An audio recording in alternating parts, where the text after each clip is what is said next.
그래서 저는 우리나라가 3만 달러를 올라 쓰는 데는 여러 가지 이유가 있어요. 여러 가지 이유가 있는데 그 중에 이제 첫 번째는 전 살림으로 봐요. 두 번째는 교육이야. 교육.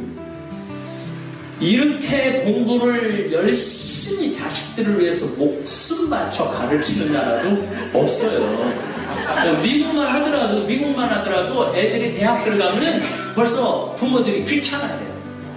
왜 귀찮아하냐면은 애 학비 내야 되는데 대학 등록금이 결코 싸지 않거든요. 적어도 1년에 한 1억 정도 들어가거든요, 미국은. 그러니까 애들이 다 등록. 그런데 우리나라는 뭐라 그래? 걱정하지 마. 엄마가 무슨 써서 일을 뭐를 해서라도 네 학비 대줄 테니까 너는 뭐만 해? 공부만 해. 그래서 우리나라 교육열은 나쁜 점도 많죠. 항상 여러분들 모든 일에는 좋은 점이 있고 나쁜 점이 있는 거예요. 근데 대한민국 교육열은 대한민국이 있게 한 원동력 중에 하나가 교육열이 어쩔 수 없는 교육열. 근데 저는 이제 배울 만큼 배웠다. 할 만큼 했다, 이제는. 그리고 이제는 우리가 그동안 기술 배우고, 경제학 배우고, 뭐 과학 배우고 이러느냐고 공부를 했지만은 이제는 전 국민이 그렇게 공부할 필요는 없다. 똑똑한 애들 뽑아내느냐고 그동안 했는데 이제는 3만 달러가 올라섰기 때문에 그 길이 여러분들 이 생각을 하시면 돼. 300명이 똑같은 길로 달리면은 1등하는 놈밖에 안 나오잖아요.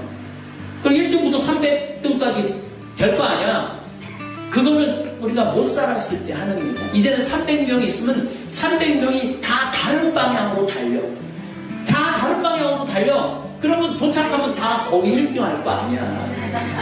그렇잖아요. 4번 안 넘으면 4번 한 대로 달리고, 3번 안 넘으면 3번 한 대로 달리고, 별 안 넘으면 별 안 넘은 대로 달리고, 삐죽한 놈은 삐죽한 대로 달려갖고, 방향을 300까지로 달려서, 거기 가서 다 1등하게 하면 되죠.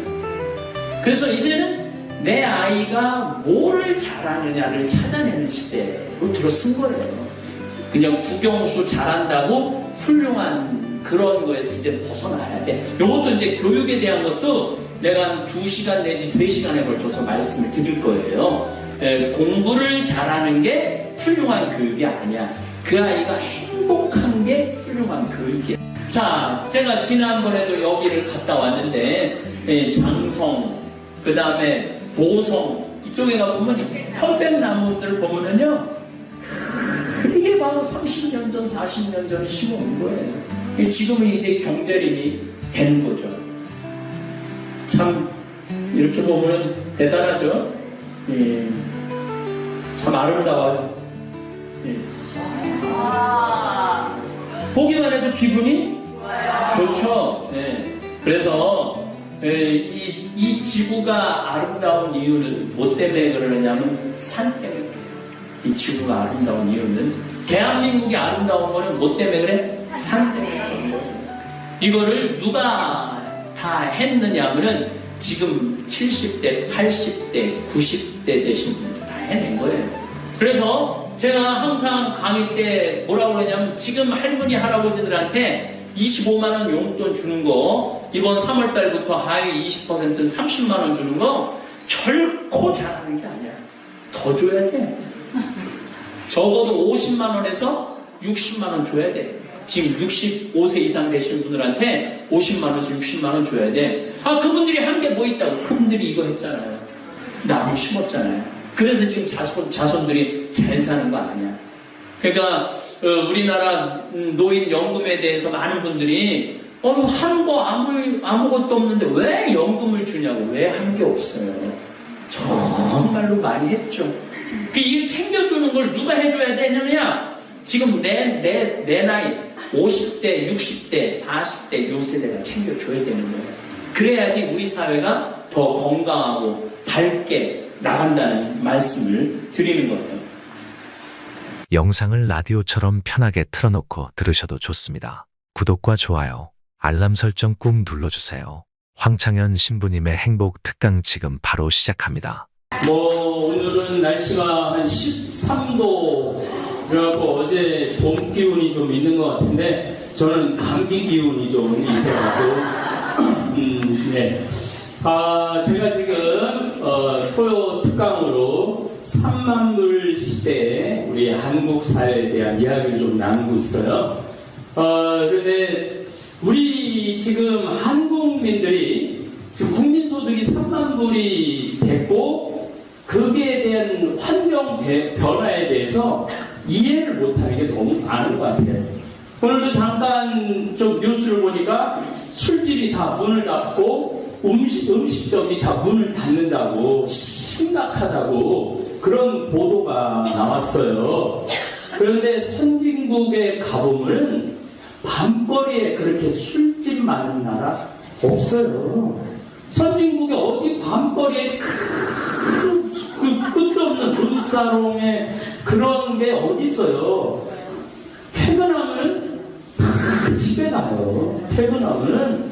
그러니까 이제는 3만불 시대에 이제 우리는 어디로 돌아가야 되느냐면 가정으로 돌아가야 되는 거예요.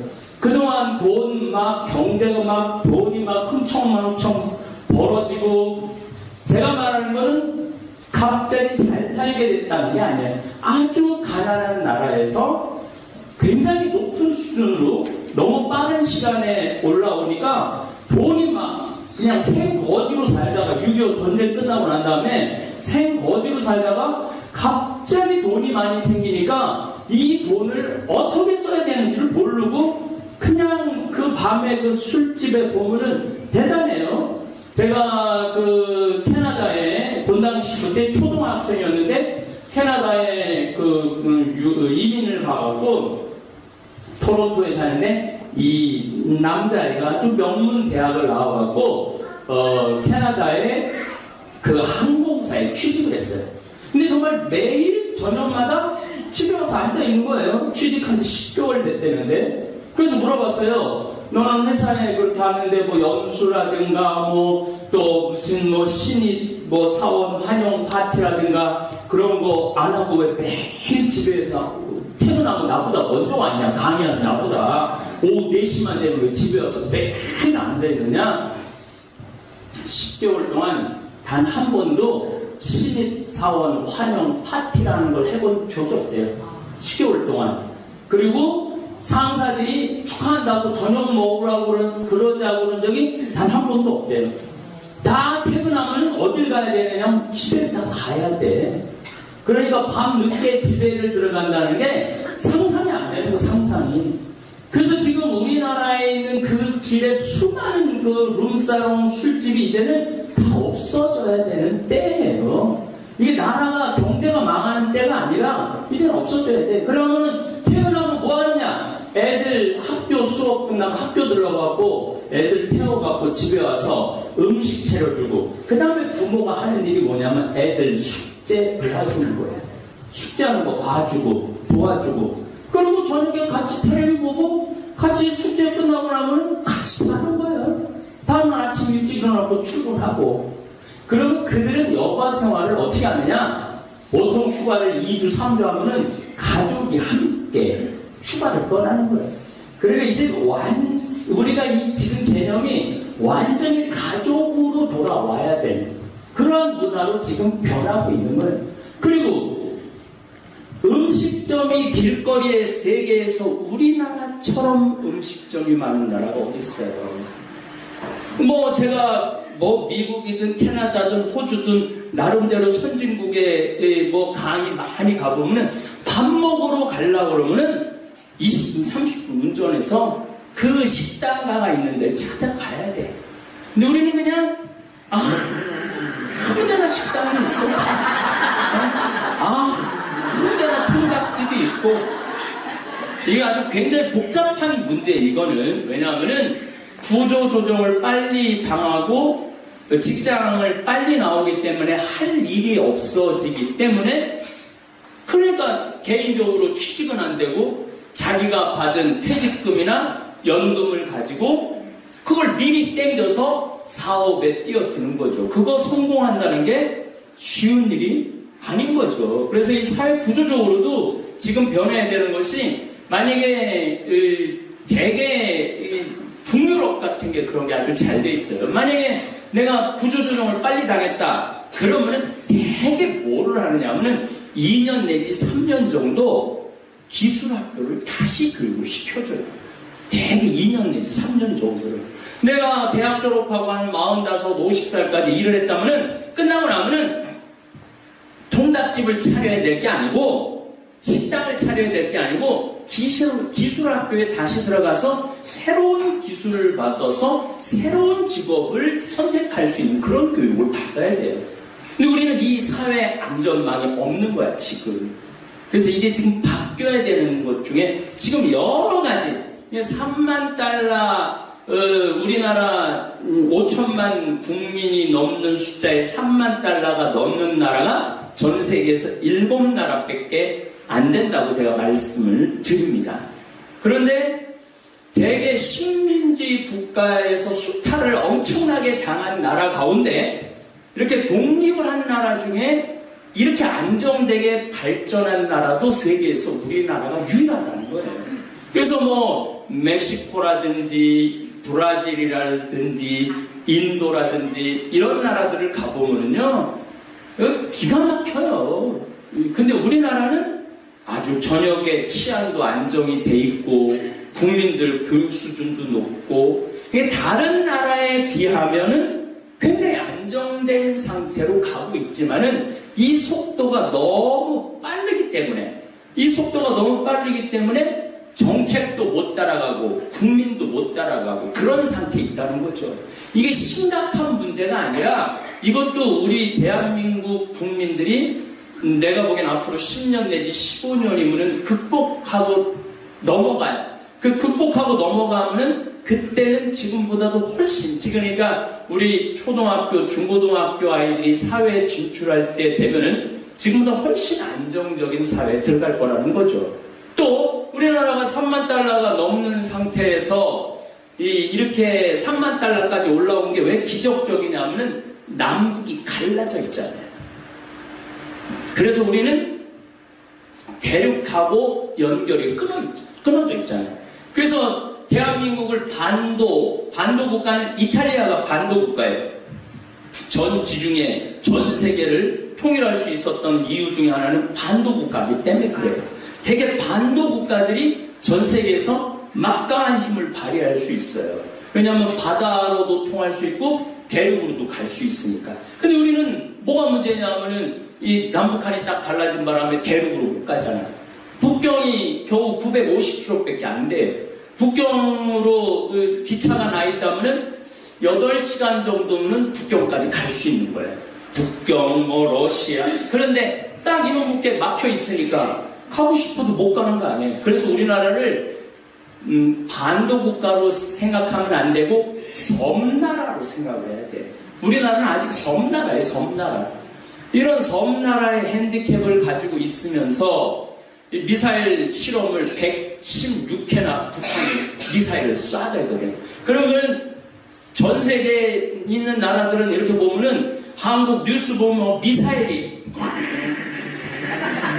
날아가는 거 보면 아니 저 나라하고 어떻게 경제 협력을 할 수 있느냐. 그것도 그냥 뭐 일본만 날아가는 게 어떨 땐 미국까지 막 날아가는 거 쏘아대면은 제가 저기 외국에 가갖고 택시 탈 기회가 있으면은 너 어디서 그러면 나 사우스 코리아에서 노스에서 왔느냐 사우스에서 왔느냐 반드시 물어봐요.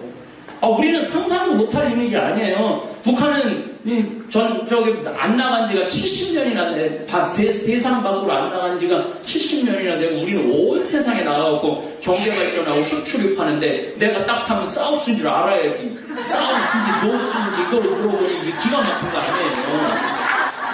그런데 그 사람들은 북한에 대한 이 이미지가 굉장히 강렬한 거예요. 우리가 남한 사람들이 생각하는 거하고는 완전히 달라요. 그러니까 저기 김정일, 김정은은 물어봐도 뭐 노무현, 이명박, 박근혜, 문재인 물어보는 기사는 하나도 없어요. 네. 김정일, 김정은은 물어봐요. 그리고 막 핵 6번이나 핵 실험을 해대고 막 그러는 상황에서도 3만 달러까지 올라온 것은 기적이다. 정말 대단한 나라라는 생각을 해야 된다. 근데 제가 왜 3만 불 시대에 이 대한민국에 대한 이해를 강의를 드리느냐면은 이제 우리가 이제까지 살아왔던 생활 방식, 사고 방식으로 완전히 바꿔야 된다는 거예요. 그래서 밤에 퇴근하면은 집에 가야 돼. 이제는 가족, 뭐든지 가족이 움직이는 세상이 된 거예요. 이제 그래서 이 생태마을에 피정 오신 여러분들은 3만 달러에 아주 적합한 생활 양식을 갖고 계신 분들이에요. 네.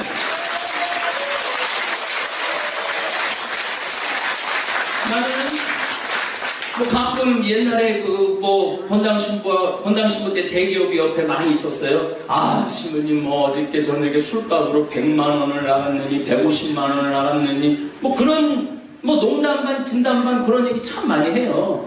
근데 이제는 그건 있을 수 없는 일이에요. 술값으로 하룻밤에 150만 원을 날린다? 이건 이제 있을 수 없는 일이에요.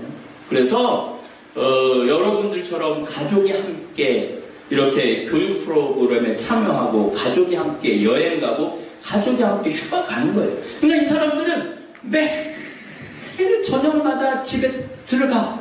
그리고 이 사람들의 꿈은 뭐냐면은 내가 가질 수 있는 휴가 2주일, 3주일을 이 가족이랑 어디를 갈 거냐. 1년 내내 고민하고 그 휴가를 가는 거예요. 그게 유일한 그들의 낙이야. 근데 우리는 매일 밤마다 싸움지면서 술 먹고 들어가고 술 먹고 들어가고 술 먹고 들어가니까 가족이랑 어디 갈 생각 자체를 못 하는 거예요. 그래서 이제 바뀌어야 되는 시대가 왔다. 뭐 여러 가지 문화적인 것도 바뀌어야 되지만 생활 양식도 바뀌어야 돼요. 그 다음에 이제 자영업도 제가 한 번은 얘기를 할 거예요. 이 자영업과 노동운동과 그 다음에 회사에 이런 게 아주 복잡하게 연관이 돼 있어요.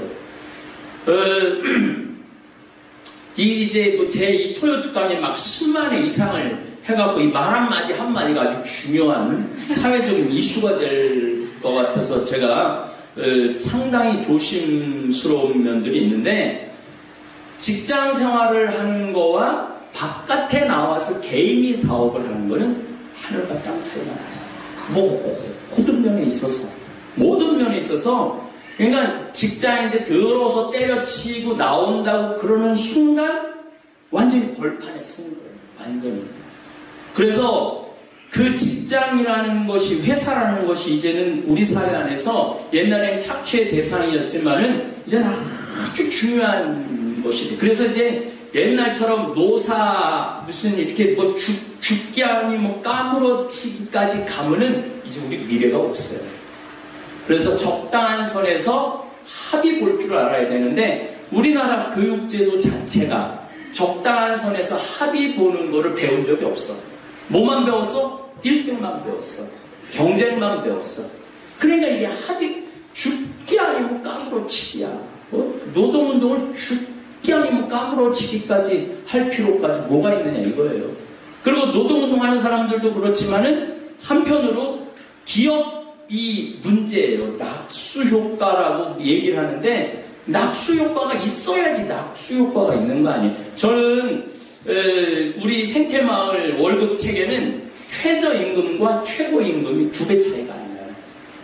그러니까 최저임금이 만약에 우리가 230이라면은 최고임금은 460만 원 넘는 직원은 없어요. 어쨌거나 이제 그거는 이제 그 다음 단계에 갈 일이라는 생각은 제가 합니다. 그러면 대한민국이 왜 이렇게 위대한 나라느냐? 그 어려운 여건 속에서도 왜 이렇게 대한민국이 경제 발전을 잘하느냐? 그 원동력은 바로 산에 있어, 산에. 대한민국이 잘 사는 근본 원동력은 산에 있어요. 6.25 전쟁 끝나고 우리나라 민둥산이었어요. 이 할머니들 혹시 뭐 일본 갔다 온 할머니들, 뭐 미국 갔다 온 할머니들 1950년대, 60년대 얘기를 들어보면 비행기 딱 타고 그리고 옛날에는 비행기장이 어디 있었어요? 여의도에 있었어요. 비행기장이. 1960년대 독일에서 우리 그 하이데 수녀님 독일에서 한국에 19살 수녀님 돼갖고 오는데 하늘 보니까 빨갛대. 산에 나무가 하나도 없었던 거야, 산에. 근데 이 짧은 시간 동안 이 녹화 사업을 성공한 나라는 전 세계에서 대한민국 하나라는 거예요. 이거는 유엔에서 공식적으로 인정을 하는 거예요. 녹화 사업을 성공한 나라는 대한민국 하나다. 이 기적이죠, 기적. 우리가 이 조선 왕조 때만 하더라도 땔감이 주로 어디서 이 연료를 어디서 했느냐면 산에 나무 잘라다 한 거예요. 산에 나무 잘라다.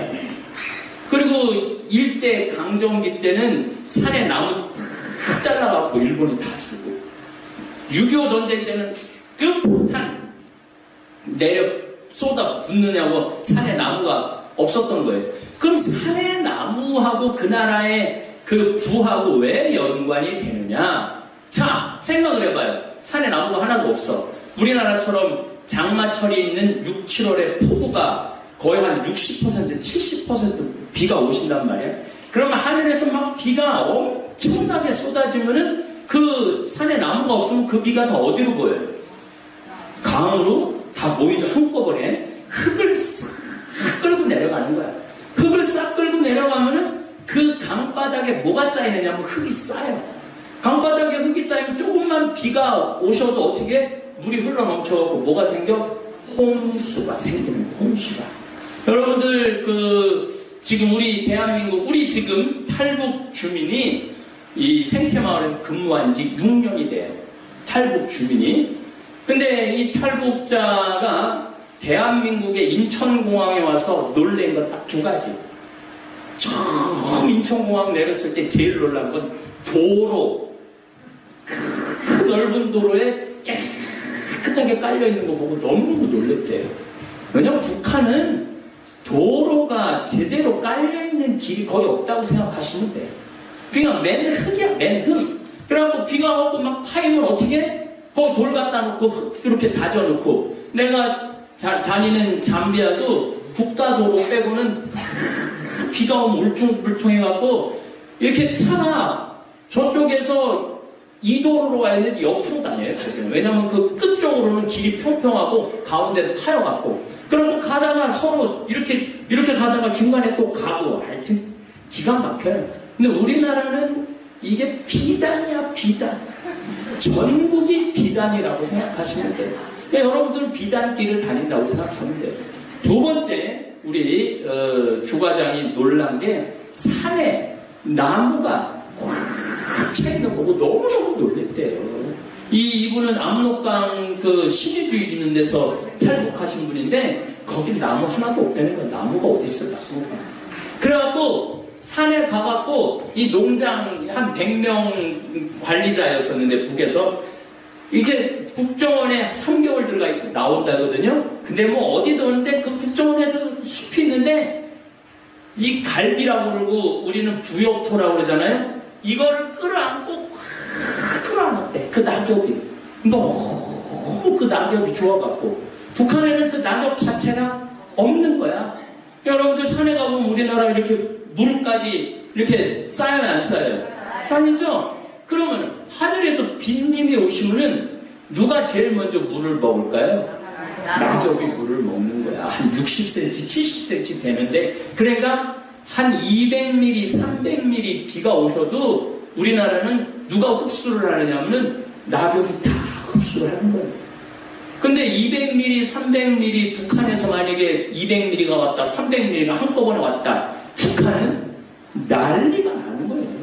그 다음에 200mm, 300mm 오고 그 다음에 또 200mm가 오면 그 낙엽 맨 밑에 썩은 거기로 또 나무가 많으니까 뿌리가 물을 다 흡수하는 거예요. 그러니까 우리나라는 웬만한 홍수가 와도 그러니까 하여튼 여러분들 1980년대 이후 40년 동안 무슨 흉년이 졌다, 풍년이 졌다라는 말을 거의 들은 적이 없어요, 여러분들. 왜냐하면 매년 풍년이기 때문에 그 자체, 보도 자체가 없어.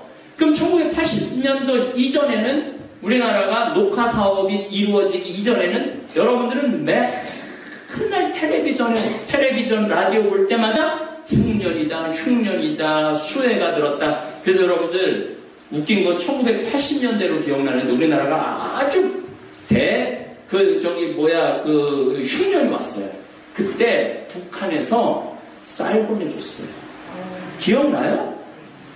1980년대 북한에서 쌀 보내주는 거 트럭으로 보내줬던 거 기억나시는 분 혹시 계세요? 기억나죠?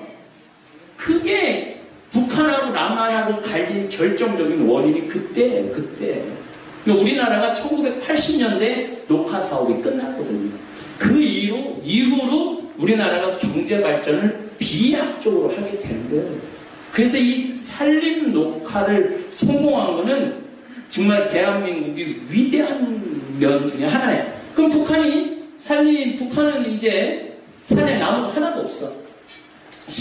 그러니까 북한이 언제부터 고통스럽기 시작하느냐면은 1989년에 서독 동독이 통일이 돼요. 그 다음에 1991년, 92년에 러시아가 망합니다. 소련이 붕괴가 돼요. 그럼 소련이 붕괴되기 전에는 북한은 이 석유 기름은 누가 보내줬어? 중국이 보내줬어. 혈맹이니까. 그 다음에 밀은 누가 보내줬어? 러시아가 보내줬어. 쌀은, 그러니까 밀가루는. 그런데 소련이 망하고 난 다음부터 북한에 밀가루를 보내주지 않은 거예요. 이 사람들은 그때부터 지원이 싹 끊어지니까 그때부터 이거 먹고 살아야 되는데 나라는 개방해 놓지 않고 산에 땅은 좁고 그러니까 이제 산에 나무를 잘라서 여기다가 여기 이 식량 조달을 위해서 산을 대강 다락방 떼기밭이라고 해요. 떼기밭. 그 다음에 연료 땔감용으로 나무 벌채하고 여야벌이를 위해서 목재 수출하고 이러면서 이 산에 이게 여러분들 이 그림이요 아름다운 게 아니에요. 이게 산인데 나무가 서 있어야지. 여기 이걸 해갖고 콩 심고 옥수수 심고 이래갖고 뭐 수수 심고 그러니까 만약에 하늘에서 빗님이 오면은 이게 이게 다 물길이야. 물을 흡수하는 게 아니고. 그래서 우리 남한은 지금 산에 물을 저수하고 있는 저수량이 얼마냐면 180억 톤 정도 산이 물이 저수가 돼 있어요. 그럼 180억 톤이면 얼마냐? 팔당댐이 2천만이 먹고 사는데 거기 저수량이 얼마냐? 2억 8천만 톤이에요. 그러니까 팔당댐이 4억 톤인데 우리나라 산림의 그 숲이 머금고 있는 물이 180억 톤이니까 팔당댐 60개가 있는 거예요, 산에. 그러니까 여러분들 저 산을 보면은요, 그냥 산이 아니야. 우리 생명의 보고가 저 산이라는 생각을 하면 돼요. 근데 북한은 저렇게 산의 나무를 다 잘라내고, 그래서 95년, 96년, 97년이 대홍수와 대기근이 와요. 그래서 천리마 행군이 언제 일어났느냐? 95년, 96년, 97년에 일어나는 거예요.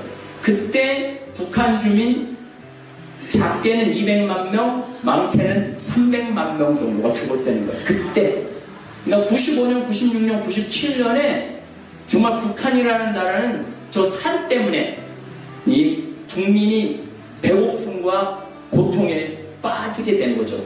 그때 우리나라는 아주 경제발전, 물론 IMF가 그 마지막 끝에 왔지만 경제발전을 비약적으로 하게 되는 거죠.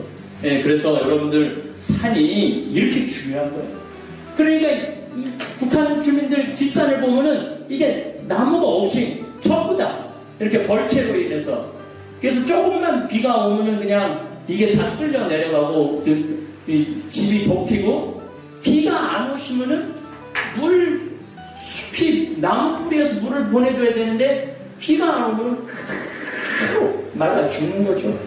네, 북한은 그래서 고통스러울 수밖에 없고 남한은 대북제재 중국으로 헐값에 목재 전부 다 팔고 그래서 이 귀한 나무들을 그나마 없는데도 불구하고 이 나무들을 팔아서 또 더 고통 그러니까 북한은 계속 고통스러운 거예요.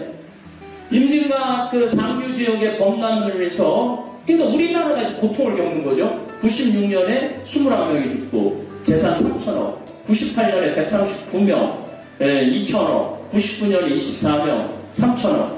그러니까 우리가 통일해갖고 북한한테 가장 먼저 해야 되는 일은 뭐냐면 나무 심는 일이에요.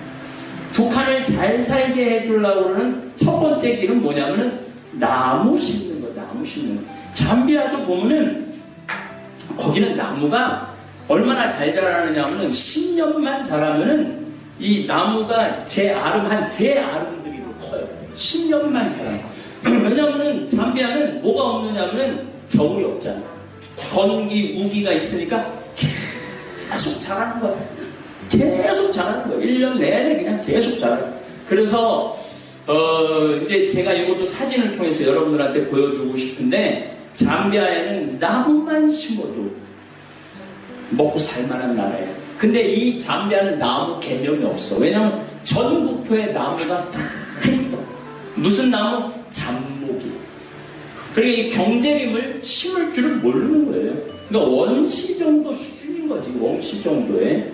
그래서 저는 잠비아에 경제림을 전부 심으면은 앞으로 10년 후 정도만 지나면은 이제는 여러분들 나무로 짓는 건물이 몇 층까지 지금 지을 수가 있느냐면 12층까지 온전히 나무로만 지어요. 덴마크도 그렇고 일본도 그렇고 온전히 나무로만 져 이제는. 그래서 앞으로 잠비아의 내 꿈은 10년 후에 나무 심어갖고 온전히 나무로만 5층, 10층을 본보기로 치면은 아프리카 사람들도 굉장히 럭셔리한 생활을 할 수 있지 않을까. 하여튼 지구가 아름다운 이유는 왜 아름다우냐면 나무 때문에 아름다운 거예요. 그래서 여러분들 나무 참 소중하게 생각을 하셔야 됩니다. 북한은 20년 동안 37번의 대형 자연재해가 발생해요. 매년 2건 정도가. 그러면 이 북한의 자연재해라고 그러는 건 어느 정도냐면은 북한이 보통 1년에 쌀을 얼마 정도 수확을 하느냐면은 한 300만 톤 정도 수확을 해요. 300만 톤. 여기 좀 개념이 좀 없죠. 쌀 300만 톤. 그럼 1톤이 몇 명이 먹고 사느냐면 1년에 4명 정도가 1톤을 먹고 산다고 보면 돼요. 북한 기준으로. 그럼 300만 톤이면은 4명 기준으로 하고 그러면은 몇 명이 먹느냐면 1200만 명이 먹을 거예요. 근데 지금 북한 주민이 2400만 명인데 얼마가 모자라는 거야? 1000만 명 먹을 게 쌀이 생산이 안 되는 거예요. 그런데 이제 이 간이 끝나고 내년부터 여러분들은 이게 북한 뉴스를 볼 때 딱 관점을 보는데 이번에 북한이 재해로 50만 톤이 줄었습니다. 그러면은 몇 명이 먹을 게 없어지는 거냐면 200만 명이 먹을 게 없어지는 거예요. 우리나라 같은 경우는 한 쌀이 400만 톤, 500만 톤 정도 생산이 돼요. 근데 대한민국은 사실은 대개 식량의 70%를 수입해서 먹고 있어요. 그러니까 여러분 우리나라 밀이 95%가 수입하는 거예요. 옥수수도 97% 정도 수입을 해요. 콩 같은 경우가 지금 한 85% 정도 수입을 하는 거예요. 그러니까 여러분들이 먹는 콩의 대부분은 수입이라고 생각하면 돼요. 지금 수입 콩이 한 가마에 한 8만원, 9만원 정도 하거든요. 근데 국산 콩은 우리가 지금 얼마에 사느냐면 42만원 정도 사요. 국산 콩은. 그러니까 나같이 우리 농촌 살리겠다고, 우리 농민 살리겠다고 하는 그런 생각 가지고 저희들은 1년에 거의 1800가마에서 2000가마 정도 콩을 우리가 주민들한테서 구입을 하거든요. 이 평창 가지고는 우리 거 다 콩 못하고 저쪽 포천 이쪽 것도 우리가 콩을 수입을 하는데 되게 다 수입해서 먹는 거죠. 우리나라는 물건 팔아갖고. 그러니까 텔레비전, 냉장고, 에어컨, 자동차 팔아갖고 그거 갖고 우리는 수입해서 먹는 거야. 근데 북한은 수입할 수 있는 돈이 없잖아요. 지금 또 꽉 막아놨고 2년 동안 지금 북한은 정말 우리 주과장 얘기를 들어보면요 강냉이 죽을 먹는다고 해도 강냉이가 둥둥 떠 있는 수준이지 강냉이가 꽉 차 있는 거는 상상도 못 한다는 거예요. 쌀밥 1년에 2번, 3번밖에 못 먹는다는 거예요.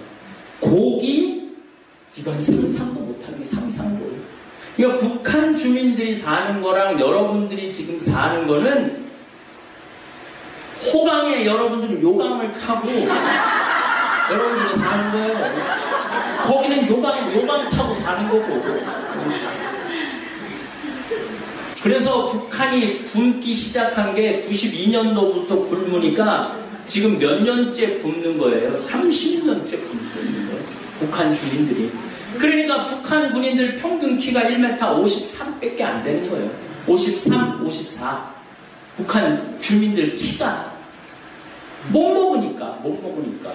우리나라는 키가 1m 73. 군인들 평균 키가. 그러니까 그렇게 차이가 많이 나는 거예요. 그러니까 우리 주과장 생일이라고 우리 주원들이 미역국에다 소고기를 넣어갖고 우리 생일상이라고 차려줬는데 그걸 못 먹어요. 고기를 먹어본 적이 없어서. 그러니까 이게 몸에서 못 받는 거지. 그러니까 지금도 파에다가 고추장 찍어서 먹어요. 못 먹으면 못 먹더라고.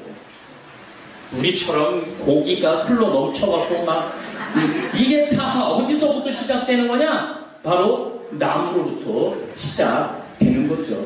어쨌거나 하여튼 북한은 대규모 홍수가 지금 온난화가 계속 지속되면 북한은 더 고통스러운 거죠. 북한하고 그러면 남한하고 갈린 여러 가지 이유가 있는데 북한은 자력갱생이에요. 자력갱생. 그러니까 죽으나 사나 북한 땅 안에서 갱생하자고 그랬는데 이 세계화 시대에 자력갱생이 말이 돼요. 우리나라는 수출 주도의 그런 정책을 했는데 이게 성공을 한 거예요. 그러니까 남한하고 북한하고 여러 가지 갈리는 길이 많은데 그게 갈리는 길 중에 하나고 또 하나는 바로 이 나무 때문이라는 거죠. 그래서 북한은 재난 대처 능력 취약 수준이 세계 3번째야. 너무나 고통스러운 나라죠. 내가 넘겨야지. 자, 북한은 산림 현황을 보면은 1990년에 8만 2천 제곱킬로미터 정도의 산림이 있었는데 2015년에는 5만 제곱킬로미터로 떨어진 거예요. 그러면은 북한이라는 나라는 한 12만 제곱킬로미터 정도 돼요. 그런데 지금 5만이라면 국토의 절반도 산에 나무가 없는 거예요. 우리나라는 10만 제곱킬로미터거든요. 그러니까 남북한이 합치면 22만 제곱킬로미터 정도 돼요. 우리나라 크기가. 그러면 일본은 나라 크기가 얼마냐? 43만 제곱킬로미터 정도가 돼요. 그러니까 남북한 우리 합친 것보다 북한은 일본은 2배가 우리나라보다 큰 거죠. 캐나다 같은 경우는 거의 1000만 제곱킬로미터 정도 돼요. 나라가. 그러니까 캐나다는 우리나라보다 남한보다 몇 배가 크냐면은 100배가 큰 거예요. 캐나다, 중국, 미국 마찬가지 우리나라보다 100배가 나라가 큰 거예요. 러시아는 우리보다 훨씬 더 한 50배 정도 더 크죠. 러시아는. 이게 정말 우리나라 조그만 나라예요. 조그만 나라임에도 불구하고 그러니까 참 이건 상상도 안 되는데 목탄차 나무를 떼어갖고 차가 가는 거야. 그 석유가 많다는데 석탄 그 좋은 석탄이 많다는데 신부님 그 석탄 많고 석유 많다라고 그러는데 왜 북한 사람들은 석탄 캐서 안 써요? 캘 수 있는 기반 시설이 문제인 거예요. 전기도 안 돼 있지.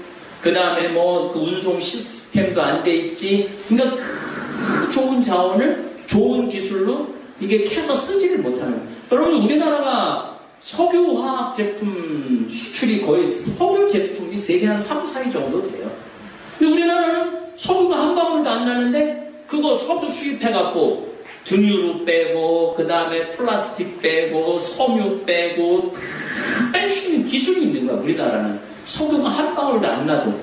근데 저기 베네수엘라 같은 경우는 캐서 파는 기술밖에 없는 거야. 그러니까 그놈을 알아요. 가난한 거예요. 세계 매장량 세계 1, 2위라는데. 그러니까 참 대단하죠? 왜 대단하냐면은 우리나라는 석유가 한 방울도 없는데 석유화학 제품 수출이 세계 3, 4위 정도 되니까. 참, 여러분, 우리나라가 내가 맨날 대단하다 그러는 여러 가지 이유 중에 그 중에 하나야. 그리고 정말 재미난 거는 지금 이 사하라 사막 쪽에 우리나라가 뭘 많이 파는 줄 알아요? 난로. 전기 난로. 저기 막 그 석유도 난로 어마어마하게 수출해요. 그 신님 뜨거운데 거기다 무슨 석유 난로를 팔아요? 거기에 난로가 뭐가 필요해요? 새벽에 어마어마하게 추워요. 나도 이스라엘의 사막 체험, 네게부 사막에 갔는데 딱 해 떨어지면 추워요. 어마어마하게 추워요, 사막이. 거기다가 난로 파는 거지. 난로 파는 나라야. 그리고 얼마나 우리나라 사람들이 대단하냐면은 유대인은 안식일에 스위치를 절대 안 켜요. 스위치를. 그러니까 만약에 금요일날 저녁에 스위치를 막 켜기 전에 그 종이 울리거든요. 안식이 시작됐다고. 그러면은 다음날까지 주일날 그 토요일날 저녁에 안식일 해제되는 그거 종 울릴 때까지 그걸 못 꺼. 그런데 정말 못 건드리는 게 있어. 냉장고를 열면은 이게 불이 켜지는 것도 이게 뭐야? 이것도 창조 사업에 되는 거거든. 안식일 법으로 어기는 거거든. 근데 우리나라가 이스라엘 무슨 냉장고를 파느냐면은 금요일날 저녁에 그게 울리면 냉장고가 알아서 불이 안 켜져.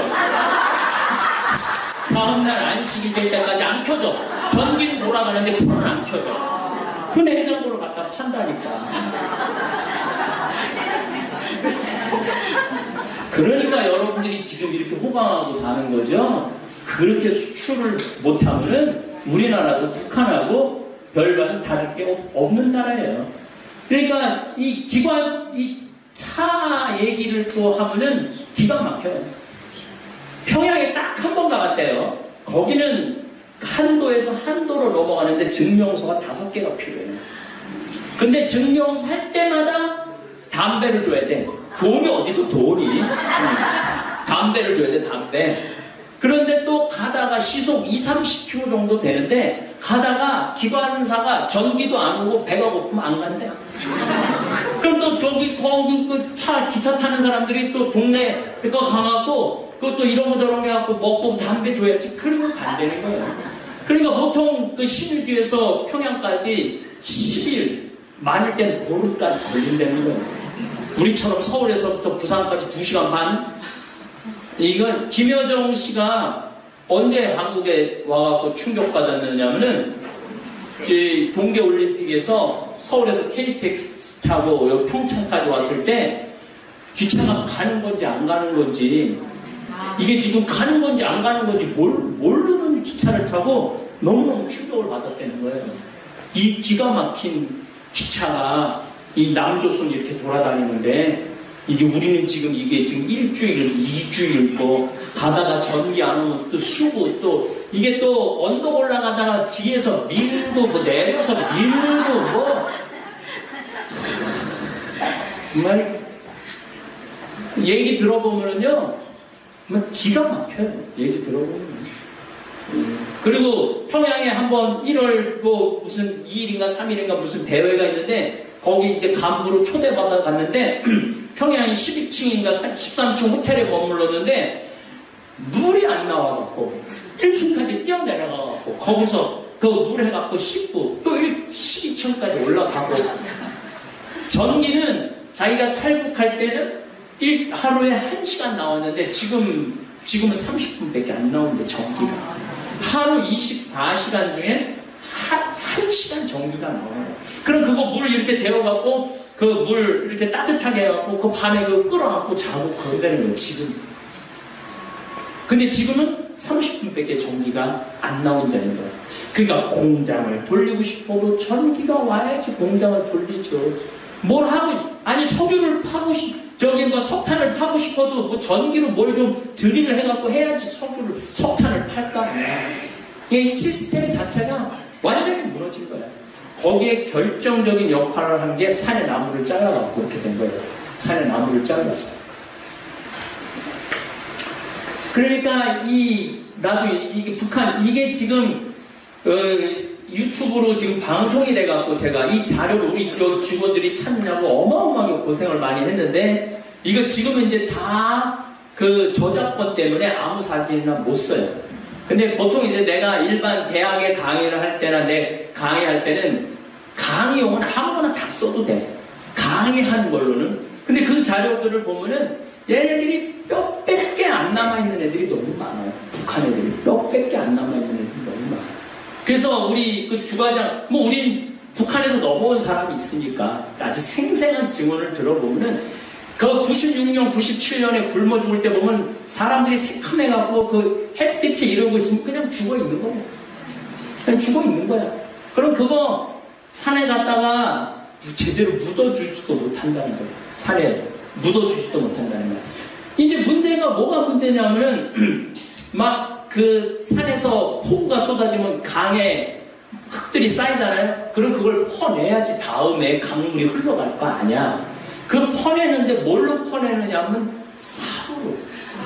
삽으로 퍼내는데 무슨 삽으로 퍼내느냐면 나무 삽으로.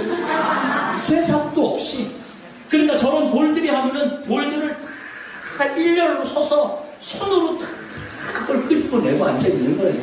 그러니까 이 나라가 이게 정치라는 게 뭐예요? 물을 다스리는 게 정치거든요. 근데 우리나라가 제가 여기 지금 2007년도인가 여기 3일 사이에 2000mm가 온 적이 있어. 그래갖고 여기 강이 다 흘러 넘쳤어, 우리도. 그래갖고 막 소도 여기 앞에 둥둥둥둥 떠다니고 그런 적이 있어요. 엄청나게 그때 폭우가 많이 왔는데 그때 북한도 어마어마하게 피해를 봤죠. 근데 여기 앞에 이제 강에 이제 우리도 이제 흙이 어마어마하게 쌓였어. 근데 어떻게 치는가 봤더니 한 달 정도 우리가 치더라고. 어떻게 쳐? A10 포크레인 한 10대 가갖고 퍼내고 그 다음에 저 트럭 25톤 거기다 넣고 싹 정리하고 그 다음에 그 도로 싹 넓히는데 한 3개월 4개월은 끝나더라고요. 근데 북한은 나무로 자루로 드러내고 이거 언제 드러내? 그러다 보면 다음에 또 오고 계속 가난이 반복되는 거죠. 계속 가난이 반복될 수밖에 없어요. 그 이동 수단도 부족하고. 자, 이게 아주 중요한 자료입니다. 북한이 사용하는 난방 연료는 프로판가스가 3.2%, 석유가 8%, 땔감이 40%야. 연탄이 48%, 구멍탄. 그럼 이제 조금 있으면 이제 한국으로 넘어갈 건데, 그럼 우리나라가 1965년부터 녹화 사업을 본격적으로 시작해. 우리나라가 1965년부터 본격적으로 시작하는데, 그때 산에 갈비 긁어오면 안 된다고 막 그랬던 거 생각나시죠? 네. 그런데 산림청이 원래는 우리나라 이 산림청이 어디로 귀속이 되냐면 내무부로 귀속이 돼요. 산림청은 농림부에 있어야 돼요. 그렇죠? 산림청은 농림부에 있어야 되는데 내무부로 귀속이 돼요. 무슨 얘기냐면 경찰이 체포할 수 있는 권한을 가지게 해요. 산에 나무 잘라가거나 갈비를 긁어가면 경찰에서 체포하는 권한을 주느냐고. 내무. 전 세계에서 유일무이하게 산림청이 내무부 소속은 우리나라 한나라였어요. 농림부 소속이 아니고. 그만큼 우리가 산림 녹화에 대해서, 그러니까 이게 누가 한 거냐면은 현신규 박사하고 박정희 대통령이 한 거예요. 물론 그 이승만 정권 때도 산림 녹화를 하겠다는데 계속 실패를 해요. 근데 박정희 정권이 딱 들어서서 현신규 박사가 나라가 잘 살려면은 나무를 심어야 됩니다. 그리고 박정희 대통령이 그 파독, 광부, 위로하러 간다고, 간호사들 위로하러 간다고 하더라. 제일 놀란 게 뭐예요? 흥림이라고 그 독일의 전쟁 끝나고 난 날에 아무것도 없는데 큰 나무가 꽉 차 있는 거 보고 아, 나라가 잘 사는 길은 이렇게 나무가 많아야지 잘 사는 거구나. 그리고 이제 한국에 와갖고 산림 녹화를 농림부에 있는 산림청을 내무부로 옮겨갖고 아주 적극적으로 산림 녹화를 했던 거죠. 그게 이제 여러분들 어렸을 때 초등학교 때 지금 50대 60대 되신 분들 식목일만 되면 나무 들고 심고 드립다 심었던 거, 그 다음에 이렇게 산에 이렇게 쭉쭉 계단식으로 해갖고 거기다가 사방공사라고 그러죠. 그 사방공사하고 거기다 나무 심었던 기억들 아시죠? 그게 이 나라를 이렇게 푸르게 만든 거예요. 그래서 내가 그럼 역시 신부님 말대로 박정희 대통령이 한 거야. 박정희 대통령이 한 게 아니고 여러분들 고사리손이 한 거예요. 고사리손이. 그러니까 이건 대한민국 국민들이 또 같이 이룩해낸 일이에요. 그때 산림 녹화를 하면서 가장 적극적으로 권장한 게 뭐냐면 연탄이에요. 모든 집의 아궁이를 없애고 뭘로 바꿔서 연탄 아궁이로 바꾼 거예요. 그때 전 국토를 전부 다. 연탄 아궁이로 하면서 슬픔이 있었죠. 연탄가스로 수많은 사람들이, 여기도 동치미 먹은 사람들 많을걸? 죽은 사람들도 꽤 되고, 그게 이제 정책 전환에서 생기는 그런 아픔들인 거죠. 어쨌든 이 북한 아이들을 보면은 정말 뼈밖에 안 남아있는, 북한은 저기 막 두 당이 있다고 그러잖아요. 공산당하고 장마당하고. 그래서 지금 북한이 나라 자체에, 그러니까 배급 끊어진 지 오래됐대요. 이제 옛날에는 배급을 다 했었잖아요. 근데 지금 배급을 못 해주는 거야. 그러니까 장마당에 알아서 물건들을 이제 자기네들 자력 갱생을 하는 거죠. 그야말로. 북한의 장마당. 우리 시스템하고는 완전히 달라진 거죠. 지금은 그래도 사진이 비참하지 않은 사진들을 그래도 많이 올려놨는데, 자, 이 사진을 보면은 한반도 위성 사진이에요. 산에서 여기 꼭대기에서 보면은 우리 남한이야. 이게 눈물 나는 사진이에요. 이거 눈물 나는 사진이에요. 이게 북한이에요. 그래서 이 평양에서 여기 신의주까지 가는데 나무를 한 그루도 못 보는 경우도 있대잖아요. 완전히 나라가. 그러니까 이쪽 대마고원 쪽만 지금 이렇게 숲이 살아있고, 이쪽은 완전히 다 죽어있는 상태죠. 그러니까 하늘에서 조금만 폭우만 쏟아져도 나라 자체가 난리가 나는 거예요. 우리나라는 웬만한 큰 폭우가 와도 나는 강을 바로 앞에 끼고 있기 때문에 제가 봐요. 여름에 보면은 막 150mm, 200mm 오면은 뭐 흙탕물이 어마어마하게 와. 근데 딱 3일만 지나면 강물이 아주 기가 막힌 강물이 흘러요. 그 왜 그러냐면 그 숲에 있는 그 낙엽들이 물을 깨끗이 걸러갖고 탄에 보내주는 거야. 다. 정말 좋은 나라죠. 대한민국 금수강산이죠. 그래서 이 북한의 이 천리안 위성을 통해서 보면 이렇게 1910년도는 북한이 더 나무가 많았단 말이에요. 1910년도에는. 그러니까 북한이 70년대 말까지만 해도 우리나라보다 잘 살았다고 그러잖아요. 북한이. 뭐 일제강점기 때는 당연히 북한이 잘 살았죠. 왜 북한이 잘 살았느냐면 북한은 중공업, 경공업, 공장이 많이 했고, 남한은 농사를 많이 해갖고, 농사를 일본 이 강점기 때 그렇게 뺏어간 거죠. 근데 지금은 북한은 이 모양이고 남한이 이 모양이 된 거죠.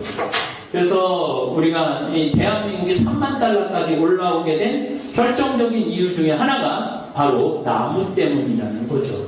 그래서 지금 보면은 평양은 36%, 평양북도 34%, 양강도 24%, 30%, 강원도 81%, 경상도 70%, 전라도, 여기는 평야가 많으니까 55%, 제주 47%. 그러니까 서울은 지금 아파트를 저 내갖고 이렇게. 그래서 자, OECD 토면적 대비도 핀란드 잘 사는 나라죠. 일본, 스웨덴, 대한민국 여기에 같이 우리가 끼는 거예요. 대한민국이. 그래서 경제 성장과 산림 녹화 두 마리 토끼를 동시에 잡은 나라죠. 동시에. 그래서 자 산림 밀집도 변화인데 지금 이게 보통 한 평에 뭐 150%가 있다, 200%가 있다, 산림이 한 평에 그 밀집도 얘기를 하는데 우리나라는 72년도에서부터 밀집도가 올라가기 시작하면서 지금은 엄청난 비율로 밀집도가 인목 축척이 올라가고 있는 거죠. 면적은 줄어들어도 나무들을 이제 잘 키우는 거죠. 그래서 이제 여러분들 가운데 이렇게 말하는 분들, 아유, 저 산에 나무, 그 경제비가 하나도 없이 저거 산림 녹화 헛한 거야. 이렇게 말하는 분들이 많아요. 그런데 처음에 산림 녹화를 잘하려면 잡목을 심어야 돼요. 그래갖고 땅이 튼튼해져야 돼요. 그게 30년이야. 잡목을 심고 이게 산이, 토양이 튼튼해지고 난 다음부터는 경제림을 심으면 되는 거예요. 지금 우리나라 여러분들이 이렇게 유심히 잘 못 보시지만 지금 보면 산에 나무가 싹 잘라줘 우리나라. 그리고 다시 심어. 지금 심는 게 뭐냐면 경제림이에요. 경제림이야. 근데 우리나라를 너무너무 부러워하는 나라가 한 나라가 있어요. 이스라엘이 우리나라를 너무너무 부러워해요. 왜 그러냐면 이스라엘은 산림 녹화를 하면서 전부 다 소나무를 다 심어버렸거든요. 그러니까 동일하게 소나무를 다 심으니까 어떤 일이 벌어지느냐면은 병이 죽으면 싹 죽는 현상이 일어나고 또 소나무끼리 부닥쳐갖고 불이 너무 잘 나.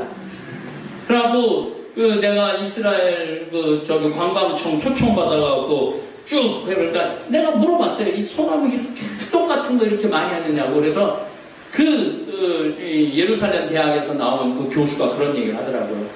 우리나라가 이스라엘이 대한민국을 부러워하는 게 딱 하나 있다는 거예요. 그게 뭐냐 그러니까 산림 녹화를 우리는 잘못했다는 거예요.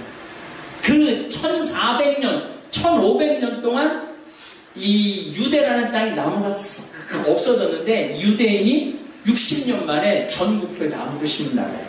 근데 이 사람들이 너무너무 잘못한 게 뭘 잘못했냐면 한 가지 나무만 심은 거예요. 여러 가지 생물적인 다양성, 이 숲의 다양성을 인식하지 못했던 거지.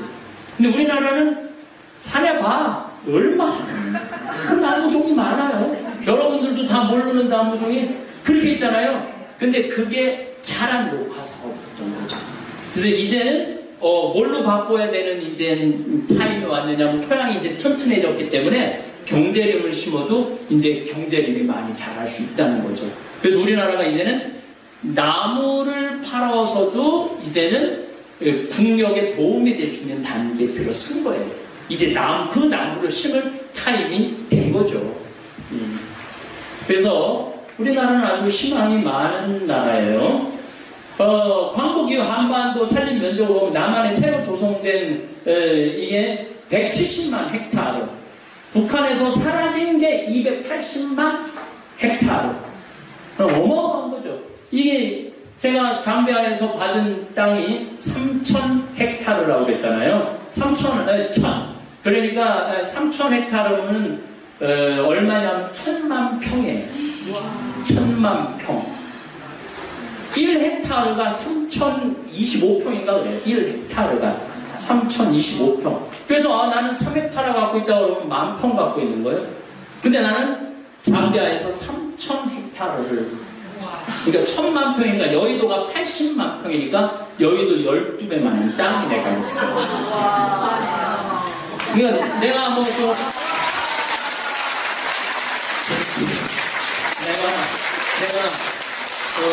부자죠. 땅이 1,000만 평 있으니까.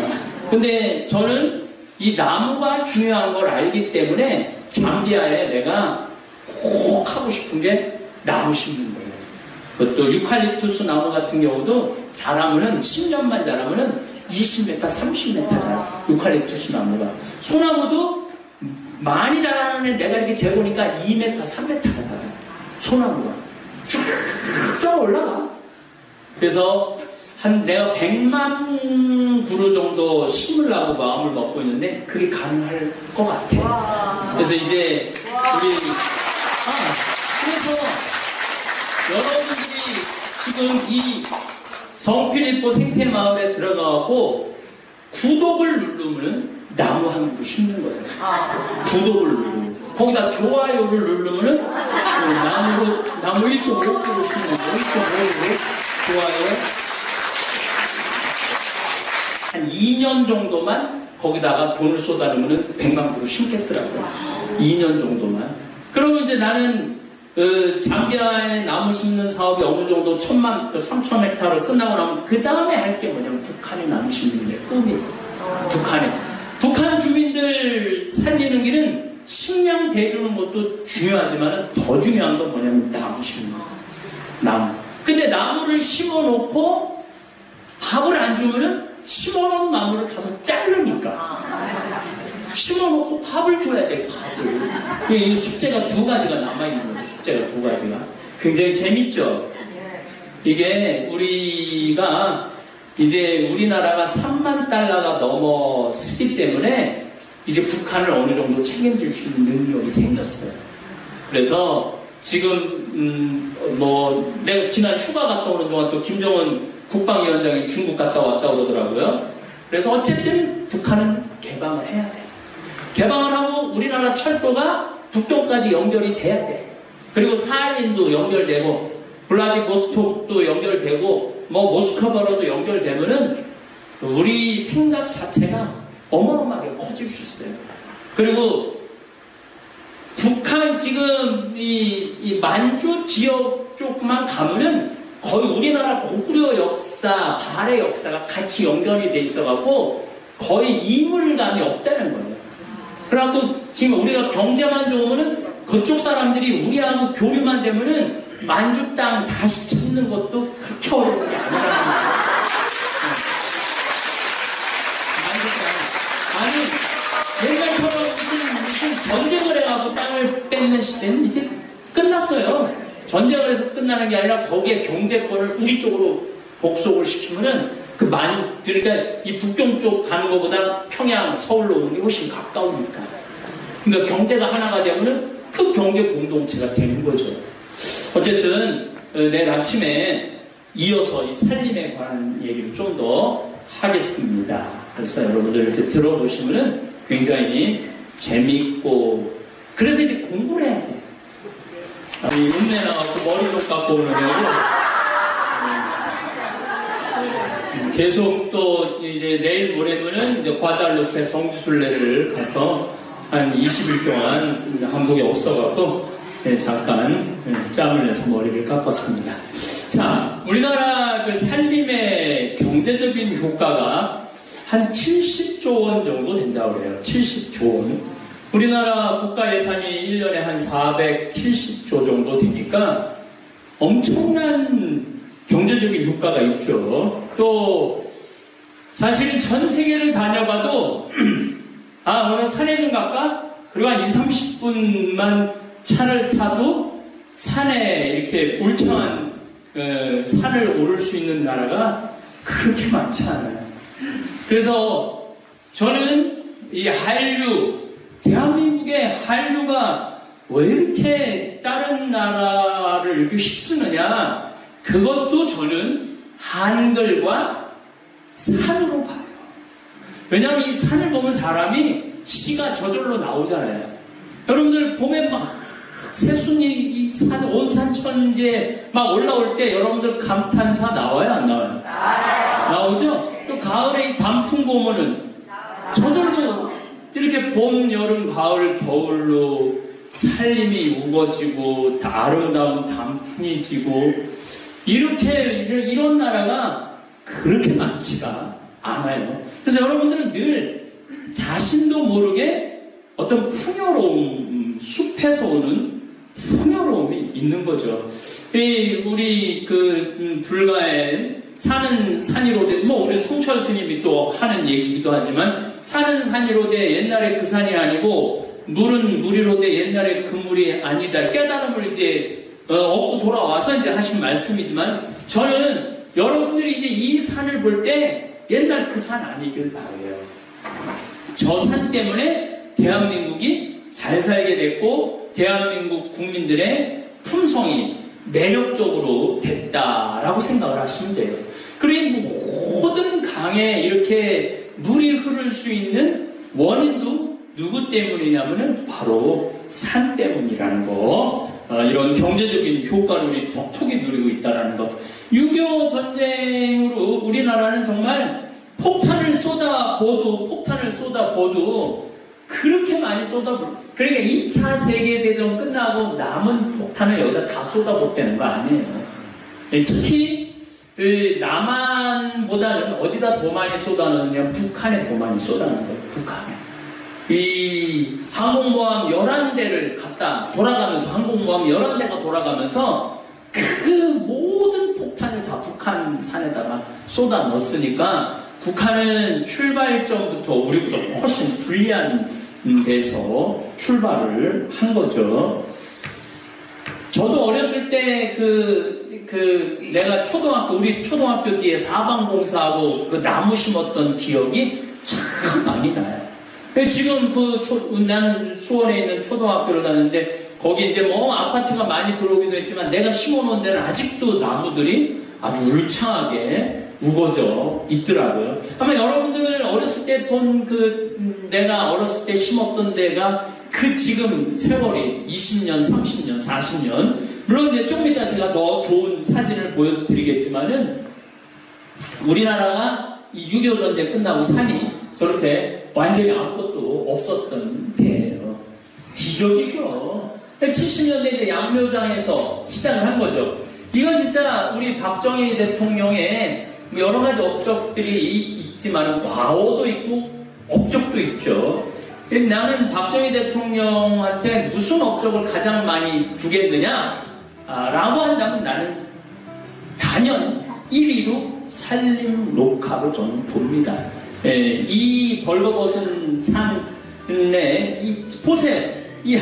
이 매달려가고 나무 심는 이 사람들이 나무를 심은 이 장면들을 보면은 참 눈물 나죠. 근데 여기에 이제 등장하는 인물이 한 분 있어요. 현신규 박사라고 돌아가셨는데 이분에 대한 얘기를 좀 하려고 해요. 이분이 이제 미국에서 유학을 하고 들어와갖고 딱 한국에 와서 보니까 기가 막히거든. 그래갖고 박정희 대통령을 찾아가서 뭐라고 그러냐면은 우리나라가 정말로 잘 사는 나라가 되기 위해서는 경제 발전보다 더 중요한 게 있다. 그게 뭐냐? 이게 바로 산림 녹화다. 그래서 이 현신규 박사는 느끼됐다 소나무 개발하는 사람이에요. 느끼됐다. 여러분들 보면은 소나무가 막 쭉 자라는 거 있죠? 멋은 없지만 쭉 자라는 거 있잖아요. 그 소나무를 개발한 박사예요. 그래서 은사시나무라고 이것도 아주 산림에 아주 푸른 산을 한 게 있는데 박정희 대통령이 이 은사시나무를 이렇게 성공하는 걸 보고 저거는 은사시나무가 아니라 이제는 이름을 바꾸겠다고 현사시나무라고 현신규 박사의 성을 따갖고 현사시나무라고 이렇게 얘기를 하죠. 1962년에 미국에서 이 군부 구테타가 일어난 나라고 뭐 이렇게 막 했을 때 미국 의회에서 한 의원이 그럽니다. 이 현신규 박사 얘기를 하면서 이렇게 나무를 심으려고 그러는 나라가 있는데 이 나라를 원주해줘야 된다고. 그래갖고 그 군사 정권에 미국에서 원조금을 삭감하려고 그러다가 누구 때문에 삭감을 하지 않느냐면 바로 이 현신규 박사 때문에 삭감을 하지 않아요. 그러니까 이 현신규 박사가 우리나라 이 역사의 7대 과학자 중 한 명이에요. 그래서 여러분들은 뭐 장영실, 뭐 우리 조선의 그 대단한 추구기 개발하고 그런 그분하고 거의 동급의, 그래서 이 탁월한 이 우리의 현인 중에 한 명이 바로 현신규 박사예요. 제가 이 서울대학 환경 최고 지도자 과정 농업생명대학에 가고 이 현신규 박사의 강의를 한 1시간 동안을 내가 했어요. 그랬더니 아주 정말 의젓하게 생긴 할아버지 한 분이 나한테 와서 인사를 하는 거예요. 신부님 너무 감사하다고. 뭐가 감사하냐 그러니까 우리 아버지 현종호 서울대 이제 농대 학장을 하셨어요. 아들이. 우리 아버지에 대해서 이렇게 정확하게 아는 분을 또 처음 봤대요. 그래서 대한민국 산림 녹화에 이 아주 기가 막힌 아주 최고의 제1의 물론 또 내무부의 여러 그 분들이 아주 목숨을 바쳐 하신 분들이 꽤 많아요. 이 책을 읽어보면 눈물 날 정도로 녹화에 애를 많이 쓰죠. 그 중에 가장 유명하게 영일지구 사방사. 이게 산이 비탈해져갖고 나무를 심어도 비만 오면 쏟아져 내리는 거야. 그래갖고 어떻게 했느냐면 그 자일이라고 그 등산할 때 있잖아요. 그거에 매달려서 나무를 심었다는 거 아니에요. 이 세계적인 영일지구 녹화 사방사업 이 이야기입니다. 그 다음에 인제, 홍천, 이 색깔, 북한 그림하고 똑같죠? 지금 북한하고 똑같은데, 이렇게 우리 국민들, 아까 제가 말씀드렸지만은, 우리 국민들 한 손 한 손이 이 기적의 땅을 만들어 놓은 거죠. 그래서 국민들이 이렇게 새빨간 데를 이렇게 만들어서, 지금은 이제, 우리들이 이렇게 녹화가 될 줄은 꿈에도 몰랐지. 근데 이 녹화 사업을 그러니까 이게 30년, 40년 후를 내다보는 사업이었던 거죠. 그래서 저는 이제 다시 한번 우리나라 국토 전체가 이제 토양이 이제는 산에 가보면 여러분들 이렇게 보면은 그 후무스 휴믹이라고 그러는 그 부엽토, 북한에서는 그걸 무슨 영양 무슨 토라고 이름을 부르더라고요. 그게 많기 때문에 이제 나무를 경제령을 심어도 이제 잘 자랄 거라는 거예요. 이제는. 그래서 지금 산에 이제 오늘 내일 피정 끝나고 여러분들 집에 돌아가는 길에 한번 산에 보세요. 나무를 다 잘라놓은 것들이 있어. 근데 그게 왜 잘라놓은 거냐면 잘라놓은 게 아니야. 이미 거기다 지금 나무를 다 심어놓은 거야.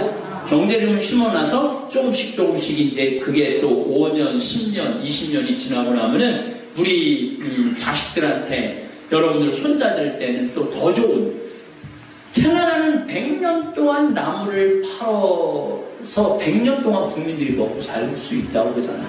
캐나다는.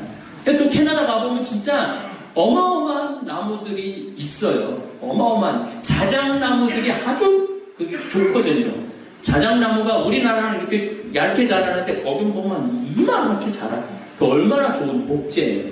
그래서 우리나라도 이제 그런 나무들을 심어야 되지 않느냐. 현신규 박사가 1973년, 78년, 3,800만 명인데, 처음에 우리가 한 사업이 국내 농민의 13%의 화전민을 이사를 시킨 거야. 그러니까 이 화전민이라는 게 1900 일제시대 끝나고 난 다음에 또 일제시대 때 그냥 먹고 살고 힘들고 화전민에 관한 얘기도 끝이 없어. 사랑해갖고 몰래 야밤도주 해갖고 산에 가갖고 하는 얘기, 도둑질 해갖고 또 야밤도주 해갖고 가갖고 우리나라는 산이 많으니까 그렇게 한 화전민들이 그렇게 많았다는 거예요. 그런 화전민들을 어떻게 했느냐면 이 1973년서부터 78년까지 땅 줄 테니까 내려와라. 땅을 줄 테니까 산의 화전민은 산에 나무 지르고 산에다가 언덕에다가 그 농사 짓고 살고 그러니까 아예 국가에서 정책적으로 내려와라. 땅 줄 테니까. 그러니까 산에서 다 끌어내린 거예요. 다 끌어내놓고 땅 주고 산은 지키는 정책을 했던 거죠. 우리나라가 단일 민족을 유지할 수 있었던 이유 중에 하나가 뭐 때문이었냐면은 산 때문이에요. 정말 원나라, 명나라, 청나라, 임진왜란 우리나라 전 나라를 휩쓸고 지나갔잖아요. 그러니까 군인들이 오면은 우리는 어떻게 했느냐? 제일 먼저 어디로 다 숨어들어? 산으로 다 숨어드는 거야. 산으로. 그게 나무가 많았다는 거죠. 산으로 다 숨어들어가고 이제 아름아름 서로 해갖고 뭐가 생기느냐면 의병이 생긴 거예요. 그래서 의병이 있는 나라가 그렇게 많지가 또 않게 역사적으로 보면. 그냥 망하면 그냥 망하는 거지. 근데 우리는 산에 들어가고 어쨌든 풀뿌리 캐먹고 어떻게 견디고 견뎌갖고 이렇게 근근히 이렇게 이 한민족을 이뤄갖고 지금 5,000년 역사 이래 전 세계 역사 안에서 우리나라가 지금처럼 국가가 용성한 적이 없어요. 5,000년 역사 이래. 온 국민이 굶고 가난하고 조선시대 평균적으로 두 끼 먹었다는 거예요. 평균적으로. 근데 지금은 얼마나 잘 먹어요. 이게 다 저는 산에서부터 산림 녹화에서부터 시작됐다 이거죠. 자, 현신규 박사가 얘기를 한 거죠. 산에 사람들을 다 이제 화전민들을 다 내린 거야. 그래갖고 화전민 이주단지를 이렇게 만들어 준 거야. 그래갖고 농사 지을 수 있도록 하고 산은 지켰던 거죠. 그 다음에 온 나라가 이렇게 참여를 해갖고 이렇게 이 기가 막힌 이 나라를 가꾼 것이죠. 그래서 저는 우리나라가 3만 달러를 올라 쓰는 데는 여러 가지 이유가 있어요. 여러 가지 이유가 있는데 그 중에 이제 첫 번째는 전 살림으로 봐요. 두 번째는 교육이야. 교육. 이렇게 공부를 열심히 자식들을 위해서 목숨 바쳐 가르치는 나라도 없어요. 미국만 하더라도 애들이 대학 들어가면 벌써 부모들이 귀찮아해요. 왜 귀찮아하냐면은 애 학비 내야 되는데 대학 등록금이 결코 싸지 않거든요. 적어도 1년에 한 1억 정도 들어가거든요, 미국은. 그러니까 애들이 다 등록. 그런데 우리나라는 뭐라 그래? 걱정하지 마. 엄마가 무슨 써서 일을 뭐를 해서라도 네 학비 대줄 테니까 너는 뭐만 해? 공부만 해. 그래서 우리나라 교육열은 나쁜 점도 많죠. 항상 여러분들 모든 일에는 좋은 점이 있고 나쁜 점이 있는 거예요. 근데 대한민국 교육열은 대한민국이 있게 한 원동력 중에 하나가 교육열이에요. 어쩔 수 없는 교육열. 근데 저는 이제 배울 만큼 배웠다. 할 만큼 했다, 이제. 그리고 이제는 우리가 그동안 기술 배우고, 경제학 배우고, 뭐 과학 배우고 이러느냐고 공부를 했지만은 이제는 전 국민이 그렇게 공부할 필요는 없다. 똑똑한 애들 뽑아내느냐고 그동안 했는데 이제는 3만 달러가 올라섰기 때문에 그 길이 여러분들 이 생각을 하시면 돼. 300명이 똑같은 길로 달리면은 1등하는 놈밖에 안 나오잖아요. 그럼 1등부터 300등까지 될 거 아니야. 그거는 우리가 못 살았을 때 하는 얘기야. 이제는 300명이 있으면 300명이 다 다른 방향으로 달려. 다 다른 방향으로 달려. 그러면 도착하면 다 거기 1등 할 거 아니야. 그렇지 않아요? 4번 안 넘으면 4번 한 대로 달리고, 3번 안 넘으면 3번 안 넘은 대로 달리고, 별 안 넘으면 별 안 넘은 대로 달리고, 삐죽한 넘으면 삐죽한 넘은 대로 달려갖고, 방향을 300가지로 달려서, 거기 가서 다 1등하게 하면 돼. 그래서 이제는 내 아이가 뭐를 잘하느냐를 찾아내는 시대로 들어선 거예요. 그냥 국영수 잘한다고 훌륭한 그런 거에서 이제 벗어나야 돼. 이것도 이제 교육에 대한 것도 내가 한 2시간 내지 3시간에 걸쳐서 말씀을 드릴 거예요. 공부를 잘하는 게 훌륭한 교육이 아니야. 그 아이가 행복한 게 훌륭한 교육이야. 자, 제가 지난번에도 여기를 갔다 왔는데 장성, 그 다음에 보성 이쪽에 가보면 편백나무들 보면은요 이게 바로 30년 전 40년 전에 심어온 거예요. 지금은 이제 경제림이 되는 거죠. 참 이렇게 보면은 대단하죠. 참 아름다워요. 보기만 해도 기분이 좋죠. 그래서 이 지구가 아름다운 이유는 뭐 때문에 그러느냐면 산 때문에 그래요. 이 지구가 아름다운 이유는 대한민국이 아름다운 거는 뭐 때문에 그래? 산 때문에 그런 거예요. 이거를 누가 다 했느냐면은 지금 70대, 80대, 90대 되신 분도 다 해낸 거예요. 그래서 제가 항상 강의 때 뭐라고 그러냐면 지금 할머니, 할아버지들한테 25만원 용돈 주는 거, 이번 3월달부터 하위 20%는 30만원 주는 거 결코 잘하는 게 아니야. 더 줘야 돼. 적어도 50만원에서 60만원 줘야 돼. 지금 65세 이상 되신 분들한테 50만원에서 60만원 줘야 돼. 아, 그분들이 한 게 뭐 있다고? 그분들이 이거 했잖아요. 나무 심었잖아요. 그래서 지금 자손들이 잘 사는 거 아니야. 그러니까 우리나라 노인 연금에 대해서 많은 분들이 하는 거 아무것도 없는데 왜 연금을 주냐고. 왜 한 게 없어요. 정말로 많이 했죠. 이 챙겨주는 걸 누가 해줘야 되느냐? 지금 내 나이 50대, 60대, 40대 요 세대가 챙겨줘야 되는 거예요. 그래야지 우리 사회가 더 건강하고 밝게 나간다는 말씀을 드리는 거예요. 우리 이 편백나무 참 좋은, 향이 좋죠. 예. 그 목욕탕에 이 편백나무, 편백, 이런 거 하듯이, 예. 우리나라가 나무가 이제 잘 자랄 수 있는 조건을 갖고 있어요. 자, 요거 보고 다시 좀 말씀을 제가 드릴게요.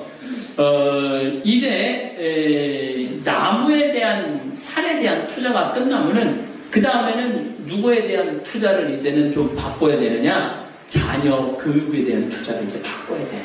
저 산을 잘 나무를 갖고 있기 때문에 우리나라가 이런 풍요를 누렸듯이 이제는 교육제도가 바뀌지 않으면은 우리나라가 풍요로울 수가 없어요. 그래서 제가 다음에는 3만 달러를 올라섰는데 그 다음에 우리가 왜 3만 달러를 올라섰는지 그 여러 가지 원인이 있는데 그 원인 중에 하나는 바로 대한민국의 교육열 때문에 3만 달러 올라선 것이다. 그래서 우리나라 교육제도가 교육열이 나쁜 건 아니다. 하지만 그 교육이 어떤 변천사를 거쳐왔는지 우리는 알아야 돼. 여러분들 우리나라가 과거 시험을 언제부터 시작했느냐 하면 고려시대부터 시작했어요. 고려시대. 그래갖고 문과, 작과가 있었어. 그래갖고 문과 매년 100명, 작과, 문과 100명 매년 뽑진 않았어. 어떨 땐 2년에 한 번 뽑기도 하고 3년에 한 번 뽑기도 하고. 그래갖고 우리가 유일한 출세길이 뭐였느냐 하면 옛날에는 과거 시험이었어. 유일한 출세길이. 그리고 이제 대과 30명, 33명 뽑아갖고 대과 이렇게 올라가는 게 있어요. 그리고 일제강점기 때 갑자기 과거 시험이 없어져 버렸어. 일제강점기 바로 갑오경장 끝나고 난 다음에 과거 시험이 없어졌어. 과거 시험이 없어지고 난 다음에 그 다음에 출세하기 위해서 어디로 다 갔느냐면 일본으로 유학을 다 갔어요. 그 일본에서 유학하고 온 게 우리나라한테는 치명적인 그 영향을 미쳐요. 그러니까 아주 좋은 영향이 아니라 나쁜 영향을 미쳐. 그래서 역사의식 이런 거 많이 무너져요. 그러고 난 다음에 6.25 전쟁 끝나고 난 다음에 우리나라가 이제 출세할 수 있는 모든 문이 다 열린 거야. 그래서 이제는 양반 쌍놈이 없어지고 뭐만 잘하면 출세할 수 있어? 그래서 미친 거예요. 그 과정이 그렇게 가요. 오늘 황창현 신부님 말씀 어떠셨나요? 우리는 살아가면서 행복이란 무엇인지, 나이가 들수록 정말 불행해지는지에 대해 한 번쯤 고민해 본 적이 있을 것입니다. 흔히들 나이가 들수록 삶이 더 외롭고 쓸쓸해지며 결국 노년기에는 죽음을 바라는 것 아니냐는 생각을 하기 쉽습니다. 하지만 연구에 따르면 이러한 생각이 반드시 맞는 것은 아니라고 합니다. 오늘은 이 주제를 중심으로 진정한 행복이 무엇인지, 그리고 나이가 들수록 왜 더 행복해질 수 있는지에 대해 깊이 이야기해 보겠습니다. 우리나라의 주관적 행복도는 세계적으로 낮은 편에 속합니다. 전 세계 137개국 중에서 우리나라의 행복 순위는 57위이며 OECD 국가들 중에서는 38개국 중 35위라는 낮은 순위를 차지하고 있습니다. 이러한 수치가 나타나는 데는 여러 가지 이유가 있습니다. 특히 지난 80년 동안 우리는 경제 성장을 중시하며 살아왔지만 그 과정에서 정서적, 관계적인 측면에서 많은 것을 잃어버린 것은 아닐까요? 도시화, 산업화,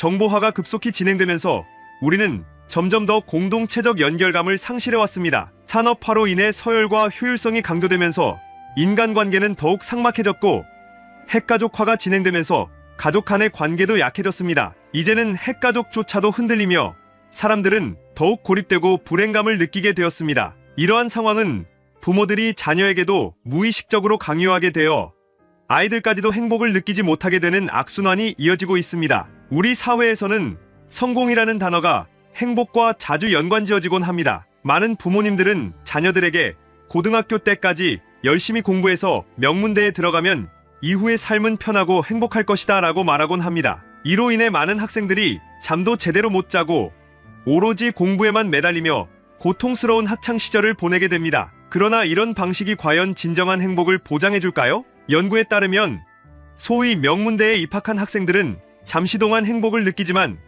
그 행복감은 매우 짧게 지속됩니다. 평균적으로 명문대에 입학한 기쁨은 일주일 정도 유지될 뿐이며 곧 현실적인 문제들에 부딪히면서 다시 이전 상태로 돌아가게 됩니다. 부모님들이 의도치 않게 아이들에게 거짓된 희망을 심어주고 있는 셈입니다. 잠깐의 행복을 위해 아이들이 오랜 기간 동안 불행을 감수하게 하는 것은 결코 좋은 방법이 아닙니다. 행복이란 매우 주관적인 개념이며 그 기준은 사람마다 다릅니다. 그러나 우리가 살면서 경험하게 되는 많은 행복 중에는 짝퉁 행복, 즉 진정한 행복이 아닌 것들이 있습니다. 이러한 짝퉁 행복을 5가지로 정리해 보았습니다. 첫 번째는 조건부 행복입니다. 내가 돈이 많으면, 내가 좋은 직장을 가지면 행복할 것이다 라고 생각하는 것은 전형적인 조건부 행복입니다. 이 조건이 충족되지 않으면 행복하지 않을 것이라는 생각은 진정한 행복을 느끼지 못하게 만듭니다. 두 번째는 비교를 통한 행복입니다. 남과 비교해서 우월감을 느끼며 행복을 추구하는 것은 매우 불안정한 행복입니다. 남보다 잘났다는 이유로 느끼는 행복은 오래 지속되지 않으며 끊임없는 경쟁과 비교로 인해 결국 불행을 초래하게 됩니다. 세 번째는 찰나의 행복입니다. 지금 이 순간은 행복하지만 그 결과가 미래의 고통을 초래한다면 그것은 진정한 행복이 아닙니다. 내일이나 내년에 그로 인해 고통을 겪게 된다면 이는 순간적인 즐거움일 뿐이지 오래 지속되는 행복이 아닙니다. 네 번째는 이기적인 행복입니다. 자신만의 행복을 위해 타인을 괴롭히거나 무시하는 이기적인 행복은 진정한 행복이 될 수 없습니다. 남을 배려하지 않고 자신만을 위하는 행동은 결국 스스로도 고립시킬 뿐입니다. 마지막 5번째는 가식적인 행복입니다. 실제로 행복하지 않지만 행복한 척하며 스스로를 속이는 것은 짝퉁 행복입니다. 이런 가식적인 행복은 오래 지속될 수 없으며 결국 진정한 행복을 찾는 데 방해가 됩니다. 최근에 많은 청소년들이 돈이 많았으면 좋겠다고 말합니다. 하지만 막상 얼마나 많으면 좋겠냐고 물어보면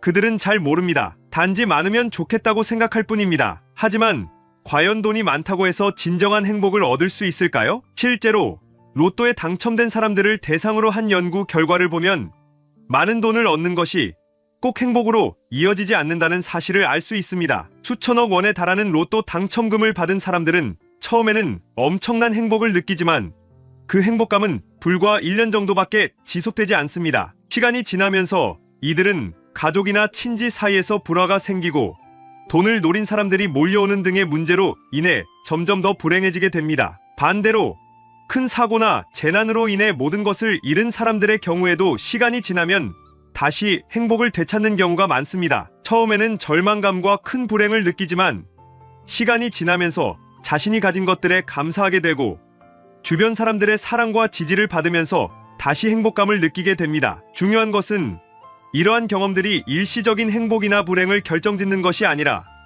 평소의 행복 설정치가 이후의 삶에 큰 영향을 미친다는 점입니다. 우리가 느끼는 행복의 기본 수준, 즉 행복 설정치는 우리의 삶에서 매우 중요한 역할을 합니다. 이 설정치가 낮은 사람들은 아무리 큰 행복을 경험하더라도 금방 그 이전의 상태로 돌아가지만 설정치가 높은 사람들은 극심한 불행을 겪더라도 다시 행복을 찾을 수 있습니다. 이 행복 설정치는 한꺼번에 만들어지는 것이 아니라 일상 속에서 조금씩 쌓아가는 것입니다. 작은 일에도 감사하고 고마운 마음을 자주 느끼며 남을 돕는 선행을 통해 우리는 우리의 행복 설정치를 점차 높일 수 있습니다. 이러한 과정은 우리의 신경계, 면역계, 호르몬계, 나아가서는 유전적인 부분까지도 긍정적으로 변화시킬 수 있습니다. 결과적으로 웬만한 어려움에도 끄떡없는 회복 탄력성을 키워주는 역할을 합니다. 따라서 행복 설정치는 매우 중요한 개념이며 꾸준히 노력해서 높여야 할 필요가 있습니다. 하버드 대학에서는 80년 이상에 걸쳐 진행된 장기 연구가 있습니다. 이 연구는 1920년대에 하버드 대학교에 입학한 학생들을 대상으로 그들이 졸업하고 사회에 진출하고 중년과 노년을 맞이할 때까지 그들의 삶을 추적한 것입니다. 이 연구에서 드러난 중요한 사실은 학력, 직업, 수입, 외모 같은 외적인 요소들이 사람의 행복을 결정짓는 것이 아니라는 것입니다. 이 연구에서 유일하게 사람의 행복을 예측할 수 있는 요소는 인간관계였습니다. 특히 가족, 친구, 주변 사람들과의 관계가 얼마나 안정적이고 친밀한가가 그 사람의 삶의 질과 행복을 크게 좌우했습니다. 인간관계가 불안정하면 아무리 다른 조건들이 좋아도 행복감을 느끼기 어렵다는 것이 이 연구의 결론입니다. 따라서 우리의 행복은 결국 다른 사람들과의 관계에 크게 의존하고 있음을 알 수 있습니다. 심리학이나 심리치료의 초점도 이제는 개개인의 문제에서 더 나아가 관계의 중요성을 연구하는 방향으로 변화하고 있습니다. 한 사람의 개인적인 성격이나 능력이 아무리 뛰어나도 관계가 불행하면 그 사람의 삶 전체가 불행해질 수 있습니다. 예를 들어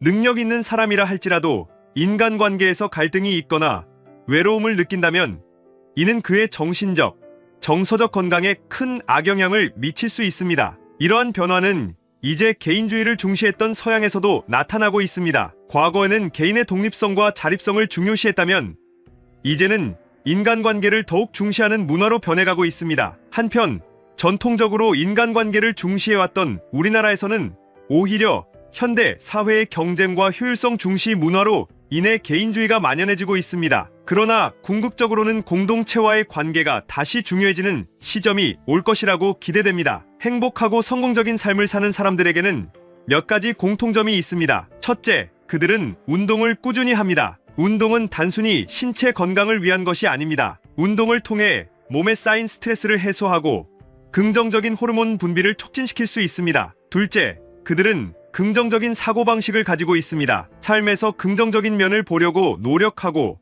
낙관적인 태도를 유지하려 합니다. 이와 같은 사고방식은 어려움이 닥쳤을 때에도 그것을 극복할 수 있는 힘을 제공합니다. 셋째, 그들은 감사하는 마음을 가지고 있습니다. 작은 일에도 고마움을 느끼며 그 고마운 마음을 주변 사람들에게 베풉니다. 감사하는 마음이 넘치면 자연스럽게 다른 사람에게도 친절을 베풀게 되고 이는 다시 자신의 행복감으로 이어집니다. 이외에도 장기적으로 성공하고 행복한 사람들에게는 멘토가 있다는 공통점이 있습니다. 그들은 본받고 싶은 역할 모델이 있기에 그 모델을 통해 더 나은 삶을 향해 나아갑니다. 또한 일과 사생활의 균형을 중요시합니다. 일에만 몰두하지 않고 가족과의 시간, 개인적인 휴식과 성장을 위한 시간을 균형 있게 유지하려고 노력합니다. 마지막으로 그들은 자신보다 더 큰 존재와 연결되어 있습니다. 가족, 공동체 혹은 더 나아가 지구 환경을 위해 무언가를 하려고 합니다. 이런 사람들은 역경과 좌절을 경험하더라도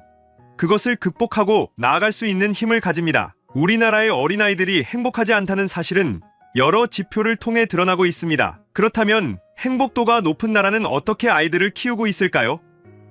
보통 행복도가 높기로 유명한 나라는 핀란드나 덴마크 같은 나라들입니다. 이 나라에서는 아이들을 어떻게 키우는지 알아볼 필요가 있습니다. 덴마크에서는 첫째, 아이들이 많이 놀게 합니다. 우리는 아이들에게 학원에 가고 공부를 하라고 강요하지만 덴마크에서는 놀 시간이 충분히 주어집니다. 둘째, 자연 속에서 활동하는 시간이 많습니다. 덴마크는 겨울이 길고 춥지만 날씨에 상관없이 아이들은 자연 속에서 시간을 보내며 적응할 수 있게 합니다. 셋째, 덴마크에서는 조기 교육을 강요하지 않습니다. 초등학교 3학년이 될 때까지 읽기와 쓰기 능력이 부족해도 괜찮다고 여깁니다. 반면 우리는 아이들에게 너무 많은 것을 빨리 배우게 하려 하다 보니 오히려 아이들이 공부에 대한 스트레스와 부담감을 크게 느끼게 됩니다. 유치원을 1년 더 다니는 아이들이 더 자신감 있고 학업에 흥미를 느낀다는 연구 결과도 있습니다. 넷째, 덴마크에서는 다른 사람에게 친절을 베풀도록 가르칩니다. 부모들은 아이들이 학교에 갈 때 잘 지내다 와라고 말하기보다는 다른 사람에게 친절하게 행동해라라고 당부합니다. 이처럼 어려서부터 친절을 실천하도록 하는 문화가 아이들의 행복감을 확장시킵니다. 마지막으로 덴마크에서는 비교나 서열을 매기지 않습니다. 모든 아이가 소중하며 자기 나름대로 훌륭하다는 가르침을 주고 학교에서도 성적이나 등급을 매기지 않습니다. 이렇게 자란 아이들은 커서도 행복한 어른이 될 가능성이 높습니다. 이처럼 우리는 자연 속에서 놀며 타인과 더불어 살아가는 문화를 통해 더 행복하고 건강한 사회를 만들어 갈 수 있습니다. 그리고 중요한 것은 나이가 들수록 불행해지는 것이 아니라 오히려 더 여유롭고 깊이 있는 행복을 느낄 수 있다는 사실입니다. 노년기에도 행복감을 높일 수 있는 연구들이 이를 뒷받침해줍니다. 나이가 들면서 인생을 보는 관점이 넓어지고 깊어지며 젊었을 때보다 더 큰 행복감을 느끼는 사람들이 많습니다. 이제 우리는 기존의 고정관념을 깨고 진정한 행복을 추구할 수 있는 방법들을 찾아야 할 때입니다. 앞으로도 여러분이 진정한 행복을 찾고 이를 지속적으로 유지해 나가기를 바랍니다. 이러한 내용들을 참고하시어 삶의 지혜를 얻고 마음 평안을 누리시면 좋겠습니다. 오늘 영상 도움되셨다면 구독, 좋아요, 알람 설정 꾹 눌러주시고 이 영상을 소중한 분들께도 공유해주세요. 다음에 더 좋은 영상으로 찾아뵙겠습니다. 감사합니다. 동글동글 콩으로 만든 청국장 동글동글 콩으로 만든 청국장 찌개로도 먹고요 가루는 생수에도 타서 먹어요 우리 모두 건강을 챙겨봐요 생태맘 청국장 동글동글 콩으로 만든 청국장 동글동글 콩으로 만든 청국장 성필립 보생태마을 생태맘장터의 청국장 가루가 유명합니다. 구매하시면 인생 스케치 채널과는 무관하며 성필립 보생태마을의 국내외 비영리 활동에 도움이 됩니다.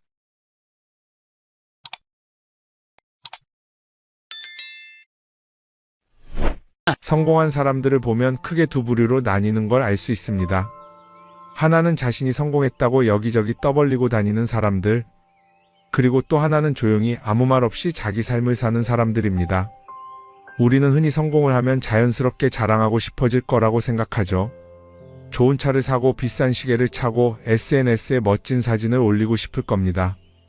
왜냐하면 그렇게 하면 남들이 나를 더 인정해 줄 거라고 믿으니까요. 하지만 현실은 그렇지 않습니다. 오히려 진짜 성공한 사람들은 그렇게 행동하지 않습니다. 왜냐하면 보여줄 필요가 없기 때문입니다. 돈이 많다고 높은 자리에 있다고 유명하다고 해서 굳이 그걸 드러낼 필요는 없습니다. 그걸 아는 사람들은 이미 알고 있고 모르는 사람들은 알 필요가 없죠. 그런데도 굳이나 성공했다고 떠드는 사람들이 있습니다. 그런 사람들은 왜 그럴까요? 간단합니다. 그 사람들은 사실 그렇게까지 성공한 게 아니기 때문입니다. 우리는 종종 SNS에서 성공한 사람들을 봅니다. 해외여행을 가고 고급 레스토랑에서 밥을 먹고 멋진 차를 타고 다니는 모습? 그런데 가만히 보면 그런 걸 보여주는 사람들은 언제나 뭔가를 팔고 있습니다. 강의를 팔든 자기 브랜드를 홍보하든 아니면 단순히 자기 자존감을 유지하려고 하든 간에 결국 목적이 있는 거죠. 진짜 부자들은 그렇게 하지 않습니다. 오히려 조용히 아무도 모르게 자기 일을 합니다. 왜냐하면 자랑해서 얻을 게 없기 때문입니다. 오히려 괜히 잘난 척했다가 사람들에게 이용당하거나 시기와 질투를 받거나 쓸데없는 오해를 사는 게 더 피곤합니다. 이건 단순한 돈 이야기가 아닙니다. 사회적인 성공을 이룬 사람들도 마찬가지입니다. 진짜 실력 있는 사람들은 자기 실력을 굳이 떠벌리지 않습니다. 왜냐하면 그럴 필요가 없으니까요. 자기 분야에서 최고라면 사람들이 먼저 알아서 찾아옵니다. 반대로 실력이 부족한 사람일수록 자기를 포장하려고 애씁니다. 우리가 흔히 듣는 말이 있죠. 빈수레가 요란하다. 이 말이 괜히 있는 게 아닙니다. 정말 내실이 있는 사람들은 굳이 시끄럽게 굴지 않습니다. 반대로 겉만 번지르르한 사람들은 자기가 얼마나 대단한지 떠들고 다닙니다. 이걸 좀 더 현실적인 예로 들어볼까요? 동창회에 나가면 꼭 이런 사람이 있습니다. 옛날에는 별거 아니었는데 갑자기 잘 됐다고 나타나서 자기가 얼마나 성공했는지 자랑하는 사람. 처음에는 다들 와 대단하다 하고 들어주지만 시간이 지나면 어떨까요? 대부분 속으로 이렇게 생각할 겁니다. 저 사람 뭐 저렇게까지 티를 내? 결국 그런 사람은 점점 멀어지게 됩니다. 반면에 정말 성공한 사람들은 조용합니다. 굳이 자기가 어떻게 살고 있는지 설명하지 않죠. 그런 사람들은 오히려 주변에서 먼저 알아보고 자연스럽게 존경을 받습니다. 그게 진짜 성공입니다. 그럼 우리는 어떻게 해야 할까요? 내가 뭔가를 이루었을 때 굳이 남들에게 알릴 필요가 있을까요? 물론 가까운 사람들에게 좋은 소식을 전하는 건 좋습니다. 하지만 굳이 모든 사람들에게 나 이렇게 잘 살고 있어요 하고 알릴 필요는 없습니다. 그런 행동은 결국 나에게 득이 되지 않습니다. 성공이라는 건 원래 조용한 겁니다. 내가 잘 되고 있으면 주변 사람들이 자연스럽게 알게 됩니다. 굳이 내가 말하지 않아도 내 행동과 태도에서 묻어나오게 되어 있습니다. 그러니 굳이 보여주려고 애쓰지 마세요. 오히려 그게 더 진짜 성공한 사람의 태도입니다. 사람은 사회적 동물이라고 하잖아요. 혼자 살아갈 수 없고 결국 사람과의 관계 속에서 기쁨도 얻고 때로는 상처도 받습니다. 그런데 한 가지 생각해 볼 게 있어요. 우리가 정말 인간관계가 필요해서 맺고 있는 걸까요? 아니면 그냥 그래야 한다고 배워서 어쩔 수 없이 유지하고 있는 걸까요? 어릴 땐 친구 많으면 좋다고 하죠. 사회생활에서도 인맥이 중요하다는 말을 많이 합니다. 그런데 정작 주변을 보면요, 인간관계가 넓은 사람일수록 스트레스를 더 많이 받아요. 전화벨이 울릴 때마다 이번엔 또 무슨 부탁일까 싶고 단체 채팅방에서 메시지가 올 때마다 이걸 또 어떻게 대답해야 하나 고민하죠. 관계가 많아질수록 책임과 피로도 함께 늘어나는 겁니다. 어떤 사람들은 인간관계를 줄이면 외롭지 않겠냐고 해요. 그런데 가만히 생각해보면 진짜 외로움을 느끼는 순간이 언제인지 아세요? 오히려 불필요한 인간관계 속에 있을 때입니다. 같이 밥을 먹고 얘기를 나누는데도 뭔가 허전하고 대화가 컥 돌고 속마음을 나누지도 못할 때, 그럴 때 우리가 더 외롭다고 느끼죠. 그렇다고 당장 인간관계를 다 끊어버릴 순 없겠죠. 하지만 적어도 내가 정말 소중하게 여겨야 할 관계와 그냥 관성적으로 유지하는 관계는 구분할 필요가 있습니다. 예를 들어 매번 나한테 부탁만 하고 정작 내가 어려울 땐 연락 한 번 없는 사람.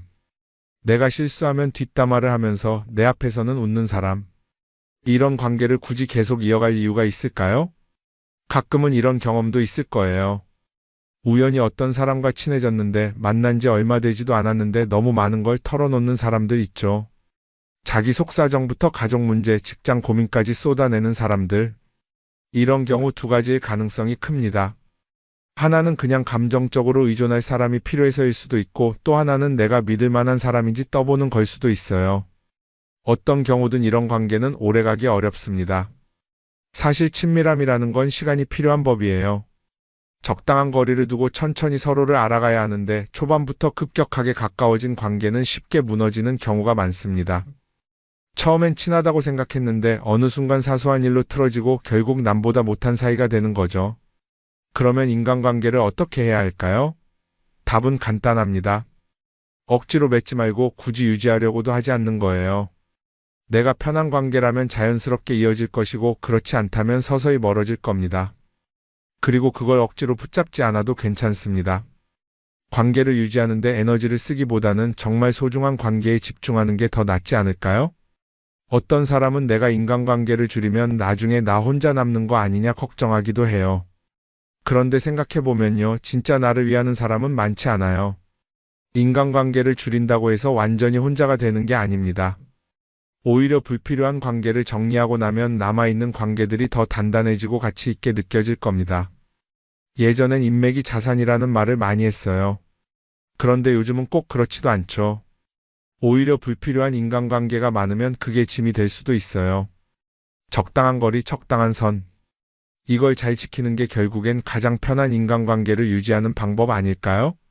한번 곰곰이 생각해 보세요. 지금 내 주변에 있는 사람들 중에서 내가 정말 편하게 만날 수 있는 사람이 몇 명이나 되는지, 내가 억지로 맞춰주고 있는 관계는 없는지. 관계를 줄이면요, 외로워지는 게 아니라 오히려 더 자유로워집니다. 그리고 자유로워진 만큼 내 인생에서 정말 중요한 것에 집중할 수 있게 됩니다. 인간관계 너무 많은 걸 신경 쓰다 보면 정작 중요한 걸 놓칠 수 있어요. 그러니까 이제는 한 번쯤 정리해보는 것도 나쁘지 않을 겁니다. 사람들이 돈을 많이 벌고 싶어 하는 이유가 뭘까요? 단순히 돈이 많으면 좋으니까? 물론 그것도 있겠지만 사실 돈을 원하는 진짜 이유는 더 나은 삶을 살기 위해서겠죠. 그런데 문제는 돈을 많이 번다고 해서 반드시 삶이 나아지는 건 아니라는 겁니다. 오히려 더 많이 벌수록 더 많이 쓰게 되는 경우가 많아요. 가끔 이런 생각해 본 적 없으세요? 예전에는 돈이 지금보다 훨씬 적었는데 이상하게 그때가 더 여유로웠던 것 같다. 왜 그럴까요? 사실 우리가 원하는 건 돈 그 자체가 아니라 돈을 통해 얻을 수 있는 자유인데 돈을 벌면 벌수록 그 자유를 잃어버리는 경우가 많아요. 더 좋은 차, 더 좋은 집, 더 좋은 옷을 사면서 점점 더 많은 돈이 필요해지고 결국엔 돈을 벌기 위해 또다시 일해야 하는 악순환에 빠지게 되는 거죠. 한번 생각해 봅시다. 우리가 정말 필요해서 뭔가를 사는 경우가 얼마나 될까요? 필요해서라기보다는 남들이 가지고 있으니까 없어 보이기 싫으니까 혹은 그냥 기분 전환을 위해서 소비하는 경우가 훨씬 많아요. 그리고 그런 소비를 할 때마다 스스로 이렇게 합리화를 하죠. 이 정도는 나를 위한 투자야. 그런데 가만히 보면 그 소비가 진짜 나를 위한 소비인지 아니면 그냥 사회가 만든 기준에 끌려가고 있는 건지 헷갈릴 때가 많습니다. 예를 들어 예전에는 스마트폰 하나면 충분했는데 이제는 스마트워치도 있어야 하고 무선 이어폰도 필요하고 태블릿도 있어야 할 것 같고 하나를 사면 또 다른 무언가가 필요해지는 시기예요. 사실 이건 우리가 그렇게 만들어진 겁니다. 광고도 그렇고 SNS도 그렇고 자꾸 우리에게 이렇게 말하죠. 이걸 사야 더 행복해질 수 있어요. 그런데 정작 그걸 사고 나면 어때요? 처음 며칠은 좋죠. 그런데 시간이 지나면 또 다른 걸 사고 싶어져요. 왜냐하면 물건이 우리를 오래 행복하게 만들어주지는 않거든요. 특히 요즘은 SNS가 이런 소비 심리를 더 부추기는 것 같아요. 예전에는 친구들끼리 만나서 나 새로 샀어 하고 자랑하는 게 전부였는데 이제는 SNS에 올리면서 전 세계 사람들에게 보여주잖아요. 그러다 보니까 남들도 다 뭔가를 사서 올리고 나도 따라해야 할 것 같은 기분이 드는 거예요. 그런데 중요한 건 그 사람들도 사실은 나와 똑같은 기분이라는 겁니다. 내가 남을 부러워하는 만큼 나도 누군가에게 부러움을 사려고 애쓰고 있는 거죠. 결국 끝없는 비교와 소비 속에서 진짜 중요한 걸 놓치게 되는 겁니다. 한번 이렇게 생각해보면 어떨까요? 만약 내가 지금부터 딱 1년 동안 불필요한 소비를 하지 않는다면 내 삶이 어떻게 변할까? 아마 처음에는 답답할 수도 있어요. 사고 싶었던 걸 참아야 하니까. 그런데 그걸 몇 번 참고 나면 어느 순간 깨닫게 될 겁니다. 내가 굳이 이걸 안 사도 괜찮네? 그렇게 불필요한 소비가 줄어들면 자연스럽게 돈이 쌓이겠죠. 그런데 돈이 쌓이는 것보다 더 중요한 게 있어요. 바로 마음의 여유가 생긴다는 겁니다. 돈을 쓰지 않는다고 해서 불행해지는 게 아니라 오히려 소비로부터 자유로워지면서 진짜 행복을 찾을 수 있어요. 물론 이걸 실천하는 게 쉽지는 않겠죠. 우리 주변에는 소비를 부추기는 것들이 너무 많으니까요. 하지만 적어도 이런 건 해볼 수 있습니다. 뭔가를 사고 싶을 때 한 번만 스스로에게 물어보는 거예요. 이게 정말 나한테 필요한 걸까? 아니면 그냥 순간적인 욕심일까? 만약 그 질문을 던졌을 때 5초 안에 당연히 필요하지 라는 답이 나오지 않는다면 사실 그건 없어도 되는 물건일 가능성이 큽니다. 정말 필요한 건 고민할 필요도 없이 바로 떠오르거든요. 그러니까 이제는 한 번쯤 생각해 봐야 할 것 같아요. 나는 지금 내가 원하는 삶을 살고 있는 걸까? 아니면 남들이 만든 기준에 맞추기 위해 내 시간을 팔고 있는 걸까? 소비를 줄인다는 건 단순히 돈을 아끼는 게 아닙니다. 그건 결국 내 삶의 선택권을 되찾는 일이거든요. 돈을 많이 버는 것도 중요하지만 더 중요한 건 그 돈을 어떻게 쓰느냐입니다. 그리고 때로는 아무것도 사지 않는 게 최고의 선택일 수도 있어요. 우리는 요즘 SNS 없이 사는 게 거의 불가능한 시대에 살고 있죠. 아침에 눈 뜨자마자 휴대폰을 확인하고 출근길에도 SNS를 보고 잠들기 전까지도 계속 들여다봅니다. 그러면서 남들이 어떻게 사는지 보고 나도 모르게 비교하게 되고 때로는 초조해지기도 하죠. SNS에 올라오는 사진들 한번 보세요. 맛집에서 멋진 음식을 먹고 해외여행을 다니고 좋은 옷을 입고 성공한 삶을 사는 사람들. 그런데 가만히 보면 이 사람들이 정말 행복해서 저런 사진을 올리는 걸까요? 아니면 그냥 행복해 보이고 싶은 걸까요? 실제로 SNS에 가장 많이 올라오는 사진이 뭔지 아세요? 남들이 부러워할 만한 순간들입니다. 집에서 편하게 쉬고 있는 모습이나 출근길에 지친 얼굴, 어제 먹다 남은 배달 음식 사진 같은 건 잘 안 올리죠. 대신 멋진 레스토랑, 명품 가방, 고급 호텔 같은 것들이 올라옵니다. 왜 그럴까요? 결국 SNS는 보여주기 위한 공간이기 때문입니다. 여기서 중요한 게 있어요. 우리가 SNS에서 보는 건 그 사람의 삶 전체가 아니라 편집된 일부 장면이라는 겁니다. SNS는 마치 한 편의 다큐멘터리나 영화처럼 잘 꾸며진 장면들만 보여줍니다. 그런데도 우리는 그걸 보면서 아, 저 사람은 나보다 더 행복하구나 하고 착각하죠.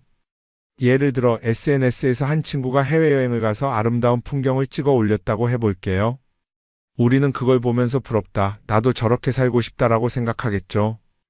그런데 정작 그 친구는 사진을 찍고 나서도 일 때문에 스트레스를 받고 있을 수도 있고 여행 비용을 감당하느라 카드가 걱정을 하고 있을 수도 있습니다. 그 부분은 우리는 알 수가 없죠. 그런데 문제는 이렇게 남들과 비교하는 습관이 쌓이면 결국 내 삶이 초라하게 느껴진다는 겁니다.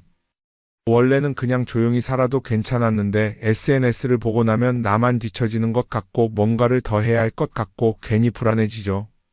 SNS는 기본적으로 사람들의 비교 심리를 자극합니다. 남들이 가진 걸 나도 갖고 싶게 만들고 남들이 하는 걸 나도 해야 할 것 같은 기분이 들게 만들죠. 그러다 보니 필요하지도 않은 걸 사게 되고 무리해서라도 화려한 곳에 가게 되고 남들에게 보여주기 위해 사는 삶을 살게 됩니다. 그럼 어떻게 해야 할까요? 사실 정답은 간단합니다. SNS에서 보이는 것들을 곧이곧대로 믿지 않는 것입니다. 그리고 더 중요한 건 남과 비교하는 걸 멈추는 것이에요. 어떤 사람이 비싼 차를 타고 다닌다고 해서 그 사람이 꼭 행복한 건 아닙니다. 좋은 차를 타고 다니지만 밤마다 사업 걱정에 잠 못 이루는 사람도 많아요. 반대로 대중교통을 이용하지만 마음 편하게 사는 사람도 있죠. 결국 행복은 보이는 것이 아니라 느끼는 것입니다. SNS를 덜 보면 덜 불행해진다는 연구 결과도 있어요. 하루 종일 남의 삶을 보면서 비교하는 시간을 줄이면 내 삶에 집중할 수 있는 시간이 많아지는 겁니다. SNS를 완전히 끊을 필요는 없지만 최소한 그 안에 있는 것들이 전부 진짜라고 생각하지 않는 태도는 필요합니다. 우리는 누구나 자신만의 속도로 살아가고 있어요. 남들은 남들대로 사는 거고 나는 나대로 살면 됩니다. SNS에서 남들의 화려한 모습을 볼 때마다 한 번쯤 이렇게 생각해 보세요. 이건 그 사람이 보여주고 싶은 삶일 뿐이다. 그러면 조금은 편해질 겁니다. 사람들은 다들 자기 인생을 살아간다고 생각하죠. 그런데 가만 보면 정말 자기 인생을 사는 사람이 얼마나 될까요? 많은 사람들이 사실은 남이 만들어 놓은 기준에 맞춰서 살고 있어요. 좋은 대학, 좋은 직장, 좋은 차, 좋은 집. 다들 이런 걸 목표로 삼지만 정작 내가 원하는 삶이 뭔지 깊이 생각해 본 적이 없는 경우가 많아요. 이건 어릴 때부터 교육받아온 방식과도 관련이 있어요. 우리는 어릴 때부터 이렇게 살아야 한다는 틀 안에서 자라죠. 공부 열심히 해서 좋은 성적을 받아야 하고 좋은 직장을 가져야 하고 결혼도 적당한 때에 해야 하고 마치 인생이 정해진 수순이라도 있는 것처럼요. 그러다 보니 나 스스로 정말 원하는 걸 고민하기보다는 그냥 남들이 정해놓은 목표를 따라가게 돼요.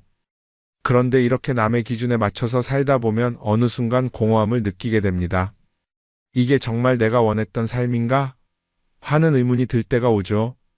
어릴 땐 성적이 목표였고 사회에 나와서는 연봉이 목표였고 결혼하고 나서는 아이 교육이 목표였는데 그 목표를 이루고 나면 허무한 거예요. 계속 뭔가를 이루긴 했는데 정작 나는 어디에 있는지 모르겠는 거죠. 진짜 중요한 건 내가 원하는 게 뭔지를 아는 것이에요. 그런데 이게 쉽지 않죠. 오랫동안 남의 기준대로 살아왔기 때문에 막상 내가 정말 원하는 게 뭐지? 하고 물어보면 선뜻 대답하기 어려운 경우가 많아요. 하지만 이 질문을 하지 않으면 우리는 평생 남이 정한 기준 속에서 살게 됩니다. 그럼 어떻게 해야 할까요? 첫 번째로 필요한 건 내가 왜 이런 생각을 하게 됐는지 스스로 점검하는 거예요. 예를 들어 내가 비싼 차를 사고 싶다고 생각한다면 그게 정말 내 필요 때문인지 아니면 남들에게 잘 보이기 위해서인지 한번 따져봐야 해요. 만약 남들이 나를 어떻게 볼까 하는 게 더 중요하다면 그건 내 기준이 아니라 사회가 만들어 놓은 기준일 가능성이 큽니다. 두 번째는 다른 사람의 의견에 휘둘리지 않는 연습을 하는 거예요. 우리는 살아가면서 끊임없이 남들의 평가를 받죠. 그 나이에 그런 걸 시작한다고? 지금 그게 가능하겠어? 이런 말들이 우리를 흔들어 놓습니다. 그런데 그런 말에 신경 쓰다 보면 결국 아무것도 하지 못하게 돼요. 중요한 건 남들이 뭐라고 하든 내가 결정하는 거예요. 물론 남의 조언을 들을 수도 있고 참고할 수도 있죠. 하지만 최종 결정은 항상 내 몫이어야 합니다. 내가 결정하고 내가 책임지는 거. 그렇게 해야 내 삶을 온전히 내 것으로 만들 수 있어요. 세 번째는 내가 한 선택에 책임지는 자세를 가지는 거예요. 많은 사람들이 무언가를 선택하고 나서도 후회하죠. 괜히 이걸 했나? 이 선택이 잘못된 건 아닐까? 그런데 한 가지 확실한 건 후회한다고 해서 과거가 바뀌지는 않는다는 거예요. 내가 한 선택이라면 그 선택이 틀렸다고 해도 받아들이고 그 안에서 최선을 다하는 게 더 중요해요. 이렇게 말하면 그럼 실수하면 어떡하죠? 라고 걱정하는 분들도 있을 거예요. 하지만 생각해보면 우리가 실수를 두려워하는 이유도 결국 남의 시선 때문이에요. 내가 실패하면 남들이 날 어떻게 볼까? 이런 걱정이 더 크죠. 그런데 남들은 생각보다 우리한테 관심이 없어요. 우리가 성공하든 실패하든 남들은 자기 삶을 사느라 바빠요. 그러니까 내 인생의 주인은 결국 나 자신이라는 걸 명확히 할 필요가 있어요. 내 선택을 하고 그 선택에 책임지면서 남이 아니라 나에게 맞는 길을 찾는 것. 그게 진짜로 내 삶을 살아가는 방법이 아닐까요? 어쩌면 우리는 너무 오랫동안 이렇게 살아야 한다는 틀 속에 갇혀 있었는지도 모릅니다. 하지만 이제는 한 번쯤 생각해 봐야 합니다. 나는 진짜 내 삶을 살고 있는가? 그리고 만약 아니라면 지금부터라도 조금씩 바꿔보면 어떨까요? 동글동글 콩으로 만든 청국장 동글동글 콩으로 만든 청국장 찌개로도 먹고요 가루는 생수에도 타서 먹어요 우리 모두 건강을 챙겨봐요 생태맘 청국장 동글동글 콩으로 만든 청국장 동글동글 콩으로 만든 청국장 성필립 보생태마을 생태맘장터의 청국장 가루가 유명합니다.